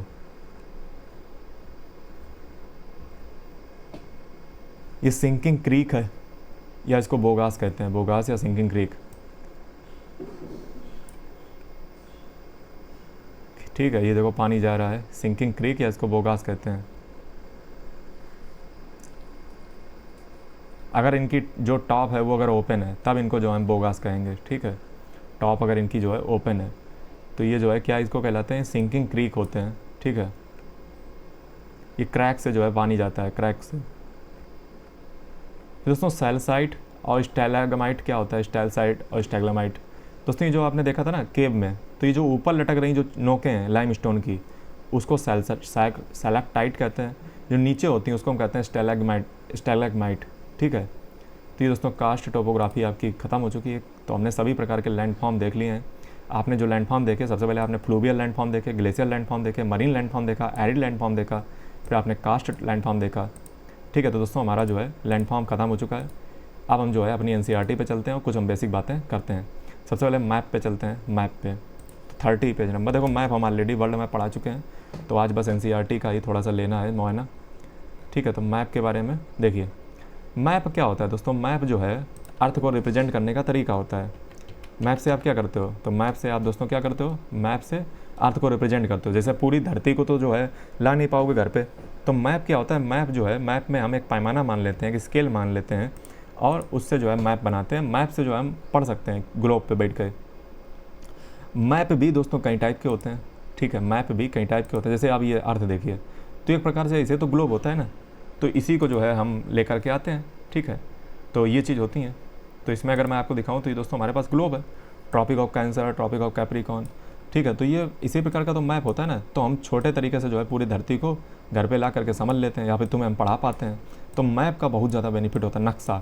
नक्शा अगर आपको दिमाग में याद है तो आपको प्लेसें याद रहेंगी। रट्टा लगाने की कोशिश करोगे, ज़िंदगी में नहीं याद होगा। ठीक है, तो वो जैसे मास्टर हमारे थे बचपन के, तो वो जो है हम लोगों को ऐसे पढ़ाते थे कि जो है बेटा नक्शा इसे याद कर लो, मैप इसे याद कर लो। हमको याद ही नहीं होता था। जब जो है मैप हमने नक्शे पे पढ़ना स्टार्ट किया, तब जाके मैप जो है हमें याद होना स्टार्ट हुआ। तो देखो मैप कई टाइप के होते हैं। जैसे फिजिकल मैप में क्या आता है, जैसे mountain, plateau, plain, river, ocean, ये सब फिजिकल मैप में जब इस पे बारे में बात करते हैं। पॉलिटिकल मैप में क्या होता है, तो बाउंड्री कि कहाँ पे सिटी है, कहाँ पे टाउन है, कहाँ पे विलेज है, ये पॉलिटिकल मैप होता है। थीमेटिक मैप कैसा होता है, थीमेटिक मैप में जो है फोकस कुछ ही स्पेशल एरिया पे करते हैं। जैसे मान लो हमारे पास रोड का पूरा इंडिया का मैप हो, तो उसको हम कहेंगे थीमेटिक मैप है, क्या है का, रोड का। या मान लो रेनफॉल एरिया का, या मान लो किसी भी चीज़ का थीम के बेस पे कि ये जो है इस प्रकार का मैप है। डिस्टेंस के लिए हम क्या करते हैं, तो डिस्टेंस के लिए हम क्या करते हैं कि हम एक स्केल मान लेते हैं। जैसे मान लो हमने उसमें मान लो मैप में हमने नाप के बनाया कि जहाँ पे 10 किलोमीटर होगा, तो 10 किलोमीटर को हम 100 किससे करेंगे, हम कह देंगे 10 kilometre is equal to 1 centimetre. यानी कि मैप में जब हम नाप के देखेंगे ना 1 सेंटीमीटर कितनी दूर, मान लो हमने जो है स्केल हम उसमें लेते हैं कि 10 किलोमीटर का मतलब 1 सेंटीमीटर। अरे आपने बचपन में जब ज्योमेट्री पढ़ी होगी, मैथ पढ़ी होगी, तो आपके टीचर ने पढ़ाया होगा भैया पैमाना लेना, स्केल लेना, तो आपने ज़रूर पढ़ा होगा 9th और 10th वगैरह में, या 8, हाँ क्लास 6 से 8 तक भी पढ़ाया जाता है मैथ की बुक में। तो स्केल हम ले लेते हैं कि 1 सेंटीमीटर। अब ऐसा तो होगा नहीं कि 10 किलोमीटर हम अपनी बुक में ड्रा कर लेंगे तो पूरी बुक जो है भर जाएगी हमारी, जाने कहाँ फट के जाएगी। तो हम क्या करते हैं, मान लेते हैं, कंसिडर कर लेते हैं कि 1 सेंटीमीटर में हम 10 किलोमीटर लेंगे। इसका फ़ायदा क्या होता है, इसका फ़ायदा ये होता है, जैसे मान लो किन्हीं 2 जगह के बीच में हमने पटरी ली, स्केल ली, उसको मेजर कर लिया, मान लो उसमें निकला 2 सेंटीमीटर। तो इसका मतलब हुआ उनके बीच की डिस्टेंस कितनी है, हम क्या करेंगे 10 से मल्टीप्लाई कर देंगे, यानी कि 20 किलोमीटर।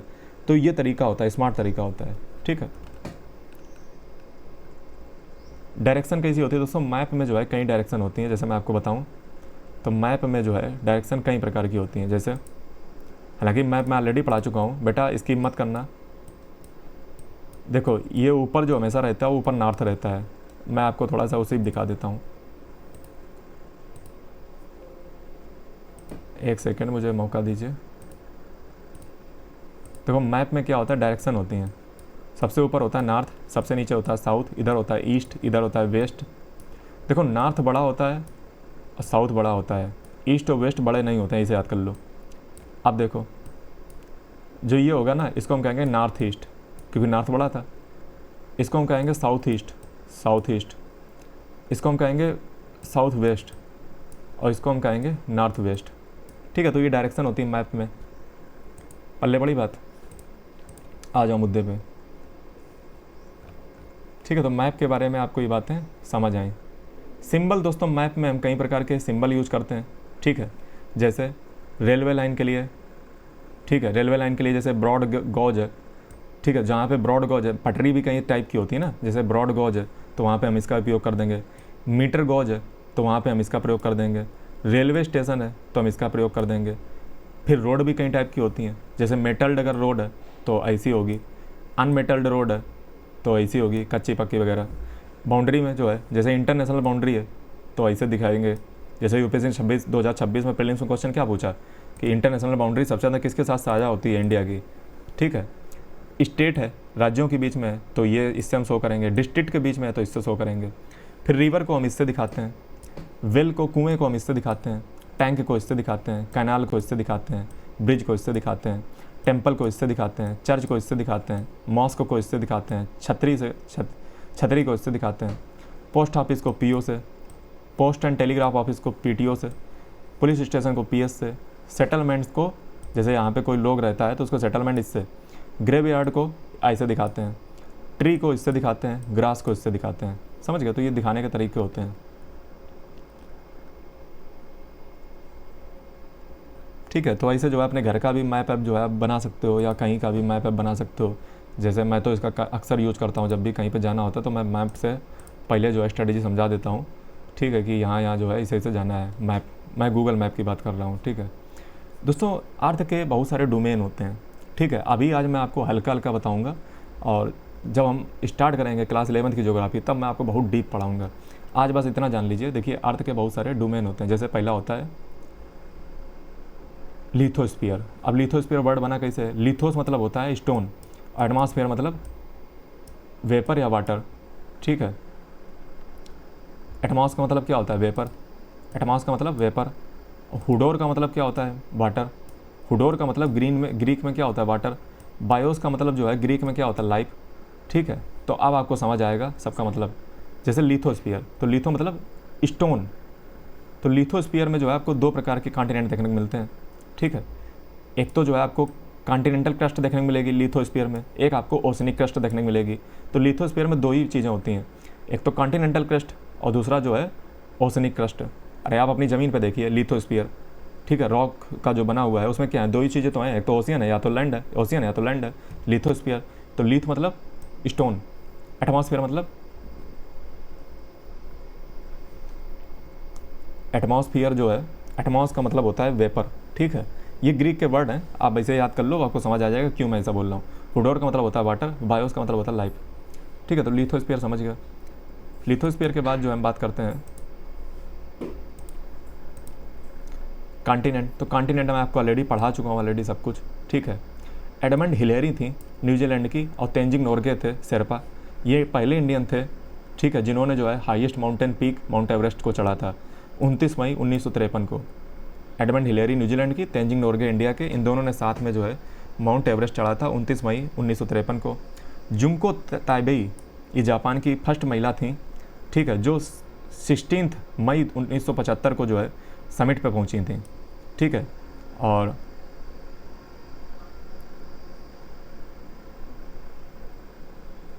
तो आपको पता चला कि एडमंड हिलेरी और तेंजिंग नोर्गे जो है शेरपा इंडिया की, एडमंड हिलेरी तो न्यूजीलैंड की थी, तेंजिंग शेरपा जो थी, तेंजिंग नोर्गे शेरपा, ये पहली जो है व्यक्ति थे, पहले मेन थे।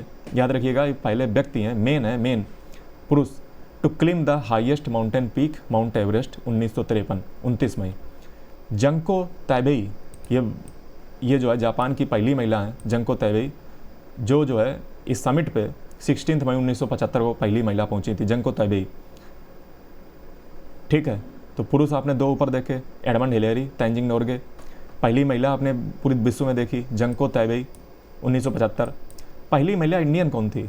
तो वो जो है बछेंद्री पाल थी, 1984 में पहुंची थी। ठीक है, ये वही ईयर है जब जो है स्पेस में कौन पहुंचा था? स्पेस में पहुंचे थे राकेश शर्मा। ठीक है, और अगर दोस्तों आप देख सको तो मैं पूरा पसीने से लथपथ हूँ, ठीक है। गर्मी भयंकर है, दिन के 11 बज रहे हैं, ठीक है। और मैं पिछले 3 घंटे से लेक्चर शूट कर रहा हूँ क्योंकि 2 लेक्चर बेकार हो चुके हैं, तीसरा बार ये शूट कर रहा हूँ। तो लाइक कर दिया करो, ठीक है। मैं बोलता नहीं हूँ, एक बार, ठीक है, मैं इतना मेहनत करता हूँ, ठीक है, तो कर दिया करो लाइक, चैनल को सब्सक्राइब, कमेंट जरूर कर दिया करो, ठीक है। मैं फ़ैन इसलिए नहीं चलाता हूँ क्योंकि उससे आवाज़ आएगी। तो आपको पता चला, ठीक है। और ये ऑस्ट्रेलिया, देखो कॉन्टिनेंट दोस्तों 7 है टोटल, मैं ऑलरेडी बता चुका हूँ। कॉन्टिनेंट की महिमा मैं ऑलरेडी बता चुका हूँ, वर्ल्ड मैप वाला देखो जा करके, तो आपको पता चलेगा कि 7 है कि 5 है, क्या है, ठीक है। हाइड्रोस्फीयर क्या होता है, तो हमारी दोस्तों दुनिया जो है ना, वर्ल्ड में 71% जो हिस्सा है वो जो है किससे कवर है, वाटर से ही कवर है, ठीक है। पानी ही पानी है, इसलिए इसको ब्लू प्लेनेट कहते हैं अर्थ को। और लैंड जो है वो मात्र 29% पे है, ठीक है। और जो पीने योग्य पानी है वो तो बहुत ही कम है। फ्रेश वाटर कितना है, 2.5%, ठीक है। Fresh water 2.5%। ओशियन कितना है, तो 97.5% जो हिस्सा है वो ओशियन है। आप कहोगे सर कंफ्यूज हो गए, देखो अभी तो हम हिंदी में समझा रहे हैं। हिंदी में ऐसा समझो कि हमारा जो पूरे अर्थ है ना, उसका जो पूरा अर्थ का 71% जो हिस्सा है वो वाटर से कवर है, 29% जो हिस्सा है वो लैंड से कवर है। 29% किससे कवर है, लैंड से। ये जो 71% है, इसका जो 2.5% है, 2.5% वो फ्रेश वाटर है, यानी कि 71% का 2.5% फ्रेश वाटर है, क्या है, फ्रेश वाटर है। और जो 97.5% ओशियन है वो ओशियन है, यानी कि 71% में से जो मोस्टली है 97.5% वो तो ओशियन है, और 2.5% ही सिर्फ जो है फ्रेश वाटर है। और उस फ्रेश वाटर में भी बहुत सारा जो है ग्लेशियर में जमा हुआ है, आप सोचिए कितना कम है। बात समझ आई। ओशियन मैं ऑलरेडी आपको पढ़ा चुका हूँ वर्ल्ड मैप में, तो आप उसको देखें जाकर के, आपको अच्छे समझ में आएगा, ठीक है। ओशियन में 5 पढ़ा चुका हूँ। एटमॉस्फेयर मैं ऑलरेडी आपको लेक्चर 1 में पढ़ा चुका हूँ। Atmosphere, troposphere, stratosphere, mesosphere, thermosphere, lecture 1 देखिए, उसमें मैंने ऑलरेडी पढ़ाया है एटमॉस्फेयर को। अगर एटमॉस्फेयर के बारे में आपको कुछ भी जानना है तो उसका सीधा सा तरीका ये है, नाइट्रोजन यहाँ पे 78% है एटमॉस्फेयर में, 21% ऑक्सीजन है, ठीक है। फिर अदर गैस हैं जैसे कार्बन डाइऑक्साइड, आर्गन, ठीक है, ये चीज़ पता होनी चाहिए। तो सबसे ज़्यादा जो है नाइट्रोजन है 78%, उसके बाद ऑक्सीजन है 21% एटमॉस्फेयर में। बायोस्फीयर क्या होता है, तो बायोस्फीयर जो है नैरो एक जोन होता है, लैंड, वाटर और एयर, जहाँ पे तीनों मिल रहे हो, इसको हम बायोस्फीयर कहते हैं। बायोस्फीयर जो है, जब आप एनवायरनमेंट में आपको पढ़ाऊंगा तब मैं आपको बायोस्फीयर के बारे में बताऊंगा। तो जहाँ पे तीनों चीज़ें मिल जाए ना, जहाँ पे वाटर, एयर, लैंड तीनों चीज़ मिल जाए, तो बहुत ही अच्छा जगह माना जाता है। वहाँ पे जीव जंतु सब कोई रहना पसंद करता है, तो उसको हम बायोस्फीयर कहते हैं। जैसे ये देखिए हाइड्रोस्फीयर है, ऊपर देखिए लिथोस्फीयर है, ये एटमॉस्फीयर है, तो इसको हम बायोस्फीयर कहते हैं, जहाँ तीनों मिल जाए, ठीक है। नेक्स्ट और आगे हम बढ़ते हैं। तो अब हम जो है मेजर लैंडफॉर्म, तो लैंडफॉर्म ऑलरेडी मैं पढ़ा चुका हूँ, उसको देखने की ज़रूरत है ही नहीं।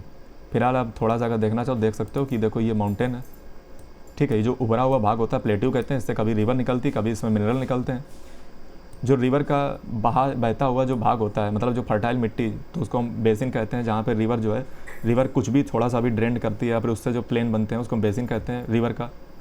ये माउंटेन रेंज होती हैं, जो ऊपर पहाड़ियाँ हैं माउंटेन रेंज हैं। ये हिल हैं, हिल भी जो है पहाड़ियाँ होती हैं, ठीक है, छोटी छोटी पहाड़ियाँ होती हैं। स्ट्रेट मैं ऑलरेडी पढ़ा चुका हूँ, जब दो जो है लैंड मास को अलग करने वाली जो है स्ट्रेट होती है, या दो वाटर बॉडी को जोड़ने वाली स्ट्रेट होती है। ये दोस्तों इस्थुमस है। इस्थुमस क्या होता है, तो इस्थुमस जो है एक प्रकार का, ये जो है आप देखिएगा तो एक लैंड मास को दूसरे लैंड मास से जोड़ने का जो काम होता है वो इस्थुमस करता है। पतली सी लाइन होती है वो जोड़ती है, ठीक है, इस्थुमस। कोस्ट आपको पता ही होगा, प्लेन जो है आपको पता ही होगा, प्लेन जो है मैदान। ट्रिब्यूटरी क्या होती हैं, तो जो मेन रिवर होती है ना उसको जो साथ देती है, उसमें जो मिलती है आकर, उसको ट्रिब्यूटरी कहते हैं। लेक आपको पता है, जहाँ पानी भरा हो उसको लेक कह देंगे। यही जब डेजर्ट वगैरह हो तो वहाँ पे क्या कहते हैं, तो वहाँ पे मैंने आपको बताया था पलाया कहते हैं, पलाया। डेल्टा दोस्तों ये है, ठीक है, ऑलरेडी मैं बता चुका हूँ, पढ़ा चुका हूँ, तो इसमें कोई जानने की ज़रूरत ज़्यादा है नहीं, ठीक है। लैंड फॉर्म मैं ऑलरेडी पढ़ा चुका हूँ, जो बात नहीं लिखेगी वो वही मैं आपको बता दूंगा, ठीक है। तो ये माउंटेन है, आपको पता है, ये यंग फोल्ड माउंटेन है, हिमालय, ठीक है। 3 टाइप के दोस्तों माउंटेन पाए जाते हैं। माउंटेन कितने टाइप के पाए जाते हैं? 3 टाइप के। एक फोल्ड माउंटेन होते हैं, एक ब्लॉक माउंटेन होते हैं, और एक वॉल्केनिक माउंटेन होते हैं। ठीक है, फोल्ड माउंटेन, ब्लॉक माउंटेन और वॉल्केनिक माउंटेन होते हैं। ब्लॉक माउंटेन कैसे होते हैं? तो ये दोस्तों ऐसे होते हैं ब्लॉक माउंटेन। आप देखोगे इसमें एक हॉस्ट होता है, उठा हुआ हिस्सा, और नीचे एक दबा हुआ हिस्सा, ग्रेबन। ठीक है, तो हॉस्ट और ग्रेबन होते हैं, ब्लॉक माउंटेन होते हैं। ठीक है, तो इनके कई सारे एग्जाम्पल भी होते हैं। जैसे मैं आपको एग्जाम्पल बता देता हूँ इन माउंटेन के, तो देखिएगा।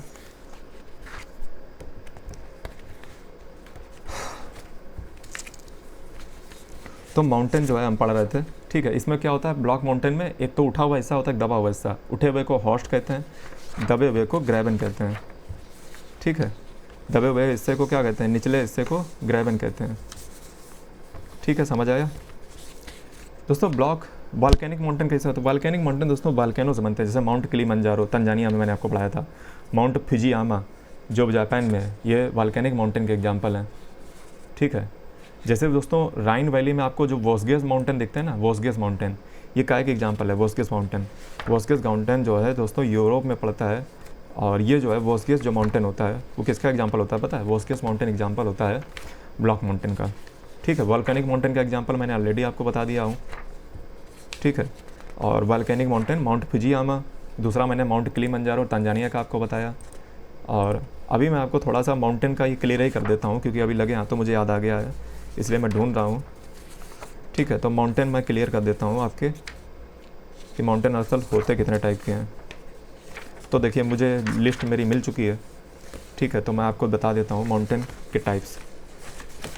देखिए, सबसे पहले हम बात करते हैं कि माउंटेन, देखो ऑलरेडी मैं मैप में ऑलरेडी पढ़ा चुका हूँ।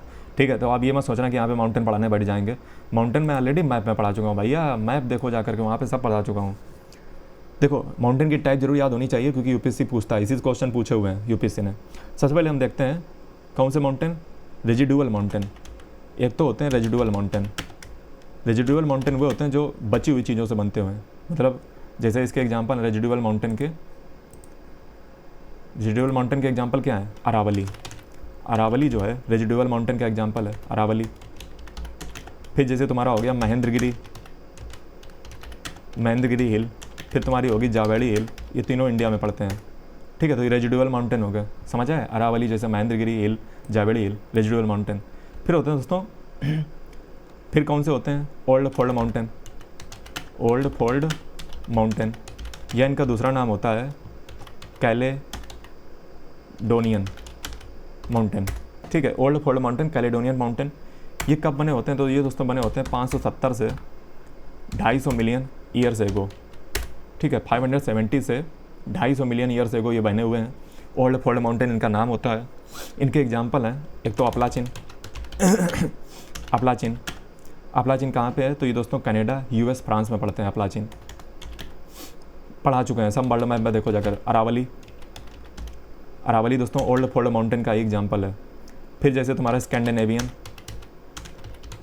ये भी जो है ओल्ड फोल्ड माउंटेन का एग्जाम्पल है। स्कैंडिनेवियन, नॉर्वे, स्वीडन में पड़ते हैं। फिर तुम्हारा यूराल माउंटेन जो रसिया और कजाकिस्तान में, ये ओल्ड फोल्ड माउंटेन के एग्जाम्पल हैं। 570 से 250 मिलियन ईयर्स पहले बने हैं, समझ गए?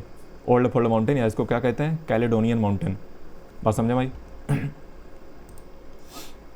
अब हम दोस्तों आगे बढ़ रहे हैं ब्लॉक माउंटेन की ओर। ब्लॉक माउंटेन, ब्लॉक माउंटेन दोस्तों बनते हैं 250 से 65 मिलियन ईयर एगो। 250 से 65 मिलियन, 65 मिलियन ईयर एगो। इनका टेक्निकल नाम होता है हेर्सिनियन।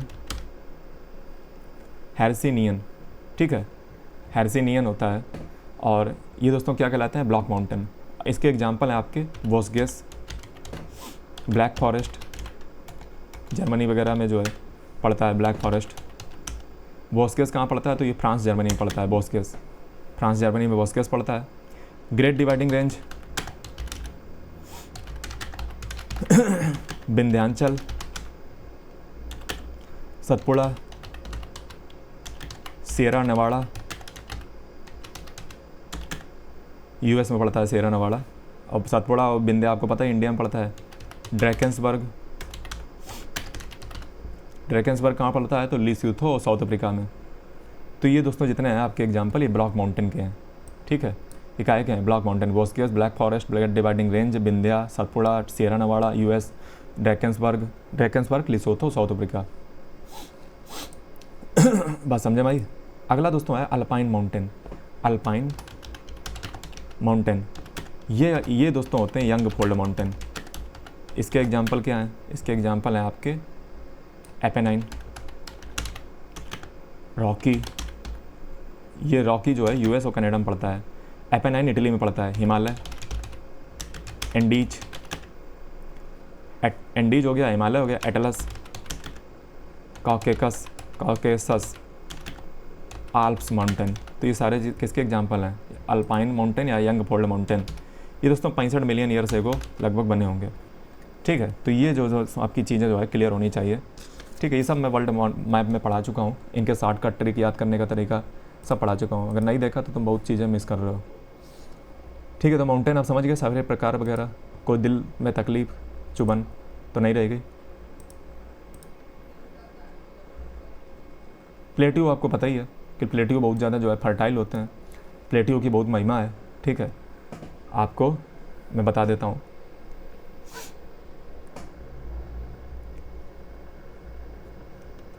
ठीक है, प्लेट्यू वगैरह, प्लेट्यू दोस्तों टेबल लैंड होते हैं, मतलब उठे हुए हिस्से होते हैं, फ्लैट। ठीक है, जैसे डीकन प्लेट्यू, इंडिया में आपको क्या देखने को मिलता है? Deccan plateau. East African plateau जो है कहाँ है? केन्या में, east African plateau. Tanzania and Uganda में है। ईस्ट अफ्रीकन प्लेट्यू किस में आता है? तंजानिया, युगांडा, केन्या में ईस्ट अफ्रीकन प्लेट्यू। ठीक है, वेस्टर्न प्लेट्यू जो है ऑस्ट्रेलिया का। ये सब दोस्तों मैंने पढ़ाया हुआ है सब, इसीलिए मैं इस पर बहुत डीप नहीं जा रहा हूँ। जो बुक में लिखा वही पढ़ा दे रहा हूँ। इसके पीछे रीज़न है कि वर्ल्ड मैप अगर तुम नहीं देख के आए हो तो बहुत बड़ा कुल्हाड़ी मार रहे हो अपने पैर के ऊपर। क्योंकि जो मैंने प्रीमियम, तुम सोच रहे होगे कि हमारे जो मास्टर हैं जो जिनके 60-70 मिलियन है वो बहुत बढ़िया पढ़ाए होंगे। हमारे क्लास देखो जा बेटा, हम वो नहीं पढ़ाते हैं जो यूपीएससी ने पूछा हुआ है, तुम्हारे मास्टर वही करते हैं। हम वो पढ़ाते हैं जो यूपीएससी पूछने वाली है। वर्ल्ड मैप की क्लास देख लो और फिर उनकी तुलना कर लेना, कंपेरिजन कर लेना, आपको पता चल जाएगा मैंने क्या पढ़ाया, उन्होंने क्या पढ़ाया। वेस्टर्न प्लेट्यू ऑस्ट्रेलिया का। ठीक है, इसका एग्जाम्पल है तिब्बत प्लेट्यू। ठीक है, तिब्बत प्लेट्यू तो बहुत ज़्यादा रोल प्ले करता है। ठीक है, वास्ट मानसून के आने में। प्लेन वगैरह, प्लेन दोस्तों मैदान होते हैं। ठीक है, और इन्हीं पे जो है फर्टाइल चीज़ें पैदा होती हैं। ठीक है, जैसे यूक्रेन तरफ जगह आप देखोगे। ठीक है, गंगा के प्लेन भारत में, ब्रह्मपुत्र के प्लेन। ठीक है, ये सब जो है फर्टाइल एरिया माना जाता है। यहीं पे खेती बाड़ी होती है, अनाज वगैरह उत्पन्न होता है। डिफरेंट टाइप के दोस्तों जो है लैंडफॉर्म पाए जाते हैं। ये दोस्तों एक प्रकार का रोप ब्रिज है। ये मेघालय में शायद पड़ता है, जहाँ तक नहीं अरुणाचल प्रदेश में पड़ता है। ये रोप ब्रिज है, मतलब ये जो है पेड़ की रोप से मिला के बनाया गया रोप ब्रिज है। ठीक है, तो ये रोप ब्रिज है। ठीक है, रोप ब्रिज तो अरुणाचल प्रदेश में पड़ता है रोप ब्रिज। मतलब ऐसा नहीं है तो कोई दूसरे देश का है। ठीक है, कहाँ गया है? ठीक है, रोप ब्रिज है। देखो जैसा लैंड फॉर्म होगा वैसे लोग रहेंगे जा कर के। अगर अच्छी सुविधाएं होंगी तो लोग वहीं पर रहते हैं जा कर के। लैंड फॉर्म पर डिपेंड करता है। ठीक है, डिफरेंट टाइप के लैंड फॉर्म है। अभी तो सब पढ़ा के आए हैं, पूरा समुंदर तुम्हें पढ़ा आए हैं। अब तुम्हें क्या बचा है लैंड फॉर्म में जानने को? और लैंड फॉर्म पे ही जैसा लैंड फॉर्म होगा उसी लैंड फॉर्म में लोग रहेंगे जाकर। अब रेगिस्तान में थोड़ा लोग ज़्यादा रहना पसंद करेंगे जब तक कि आप राजपूती ना हो शान आपकी। ठीक है, तो ये इंडिया दोस्तों हम आ गए। अब हमारा काम ख़त्म। अब लास्ट दोस्तों एक चीज़ बच गई है, उसको मैं थोड़ा सा कवर कर देता हूँ। आप कहोगे सर आप बहुत मतलब ज़िद्दी आदमी हो, मतलब ख़तरनाक आदमी हो, पगलेट आदमी हो, मतलब एकदम है कि मतलब तुम्हारा आत्मा बढ़ती ही नहीं है। आत्मा दोस्तों ऐसी नहीं बढ़ती है कि अभी एक चीज़ रह गई है। ठीक है, मैं अभी आपको थोड़ा मैग्नेट के बारे में दोस्तों, पहले लेक्चर में अगर आपने देखा हो तो मैंने एक चीज़ गलत बोल दी थी। मैंने बोला था कि जो मैग्नेटिक नॉर्थ पोल होता है और जो मैग्नेटिक नॉर्थ पोल होता है उनके बीच जो एंगल बनता है वो मैंने बोला था 15 डिग्री। 15 नहीं, वो दरअसल 11 या 11.5, 11 या 11.5 डिग्री का एंगल जो है जो है एंगल बनता है। मैं आपको बता दूं, देखो मैं आपको एक चीज़ बताना चाहता हूं, आप पहले देखिए दोस्तों। मैग्नेटिक पोल क्या होते हैं? आपको पता है कि धरती का जो है एक तो मैग्नेटिक पोल नॉर्थ ऊपर है, साउथ नीचे है। कंपास जब आप देखते होगे, अभी एक चीज़ आपकी क्लियर होने वाली है, काफ़ी इंपॉर्टेंट बात है, बहुत बताना ज़रूरी है दोस्तों। ये जैसे आप देखते हो ये अर्थ है। ठीक है, ये क्या है? ये अर्थ है बेटा। यहाँ पे दोस्तों एक ये पोल जाता है। ठीक है, और एक दोस्तों एक और पोल ऐसे जाता है।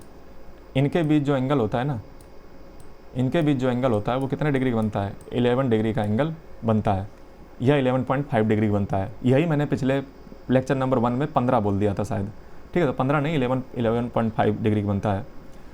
दोस्तों ये ऊपर तो होता है नॉर्थ, नीचे होता है साउथ, सबको पता है ना, ये बात पता है ना, नॉर्थ तो साउथ होता है। इंपॉर्टेंट पॉइंट दोस्तों ये है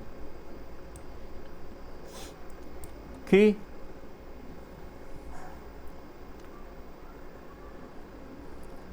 जो अर्थ का जो ये नॉर्थ पोल ऊपर आप देख रहे हो, ये जो ऊपर नॉर्थ पोल देख रहे हो, अरे देखो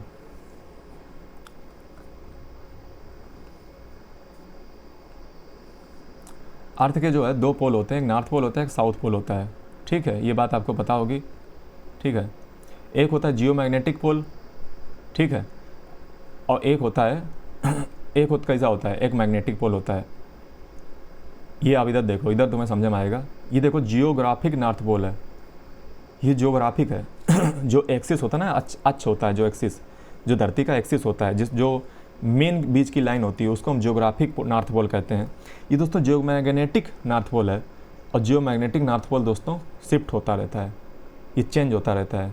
पहले कनाडा था, अब साइबेरिया की ओर जा रहा है। जियोमैग्नेटिक जो नॉर्थ पोल होता है, मैग्नेट वाला, वो चेंज होता रहता है, याद रखिएगा, वो चेंज होता रहता है। जो जियोग्राफिक नॉर्थ पोल होता है वो सीधा रहता है, समझ रहे हो। और इनके बीच में एंगल कितने का बनता है? जियोग्राफिक नॉर्थ पोल और जियोमैग्नेटिक नॉर्थ पोल के बीच में 11 डिग्री का एंगल बनता है। जियोमैग्नेटिक नॉर्थ पोल बदलता रहता है। अब आप कहोगे सर इतना क्यों बता रहे हो? बेटा तुम 2025 का सिविल सर्विस प्रीलिम्स 2025 का क्वेश्चन उठा के देखो, जाकर के क्वेश्चन यहीं से पूछा हुआ है। हम तुम्हें एक एक क्वेश्चन हमें याद है दिमाग में, खोपड़ी मेरे होश में, समझ लो, हम कोई भी चीज़ बेकार नहीं पढ़ाते हैं, ठीक है। तो आपको समझ आया कि जियोग्राफिक नॉर्थ पोल एकदम सीधा होता है, यही असली एक्सिस होती है धरती की। जियोमैग्नेटिक नॉर्थ पोल वो 11 डिग्री इंक्लाइन होता है। एक चीज़ और मैं आपको बता दूं, जब भी आप कंपास से दोस्तों रखते हो, कंपास से जो आप ये जियोमैग्नेटिक नॉर्थ पोल देख रहे हो ना, असल में दोस्तों साउथ मैग्नेटिक फील्ड होती हैं। असल में रियल में ये साउथ मैग्नेटिक फील्ड होती हैं। क्यों? क्योंकि आपको नियम भूल गए, नियम बेटा भूल गए। काय का नियम? चुंबक का एक नियम होता है, रूल होता है कि नॉर्थ जो है वो नॉर्थ को ही अट्रैक्ट करेगा, नहीं, नॉर्थ जो है नॉर्थ को रिपल्स करेगा। नॉर्थ को क्या करता है? रिपल्स करता है। साउथ और नॉर्थ एक दूसरे को अट्रैक्ट करते हैं।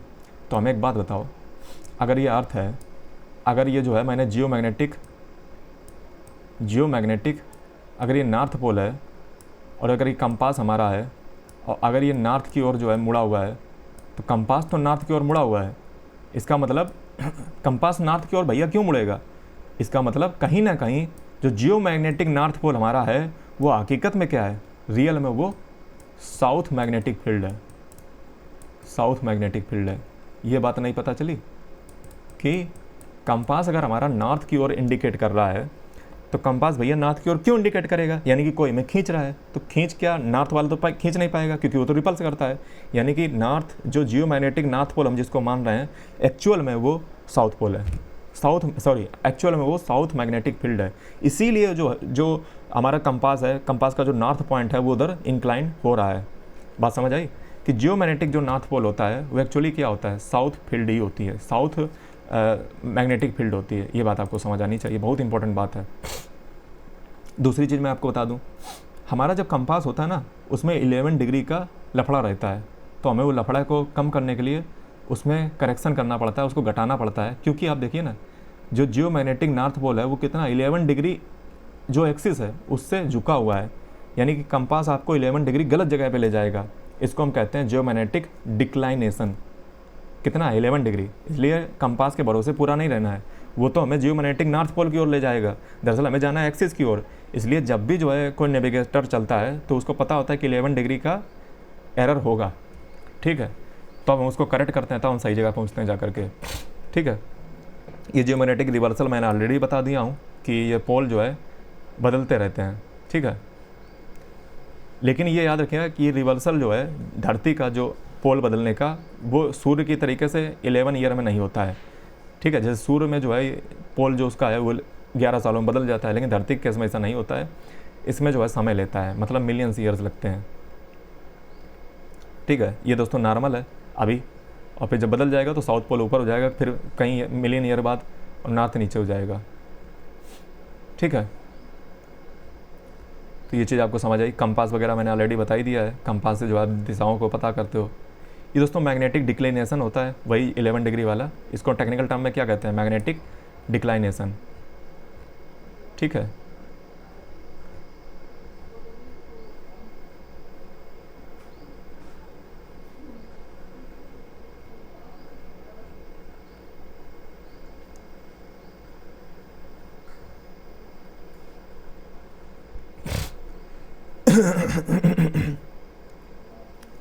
दोस्तों अब मैं एक चीज़ आपको बताता हूँ। क्या बताता हूँ कि मैग्नेटिक इंक्लिनेशन या मैग्नेटिक डिप क्या होती है।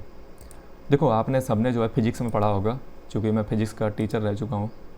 ठीक है, तो आपने पढ़ा होगा कि यह अर्थ है, अरे यार हमेशा गलती से शब्द बनता है।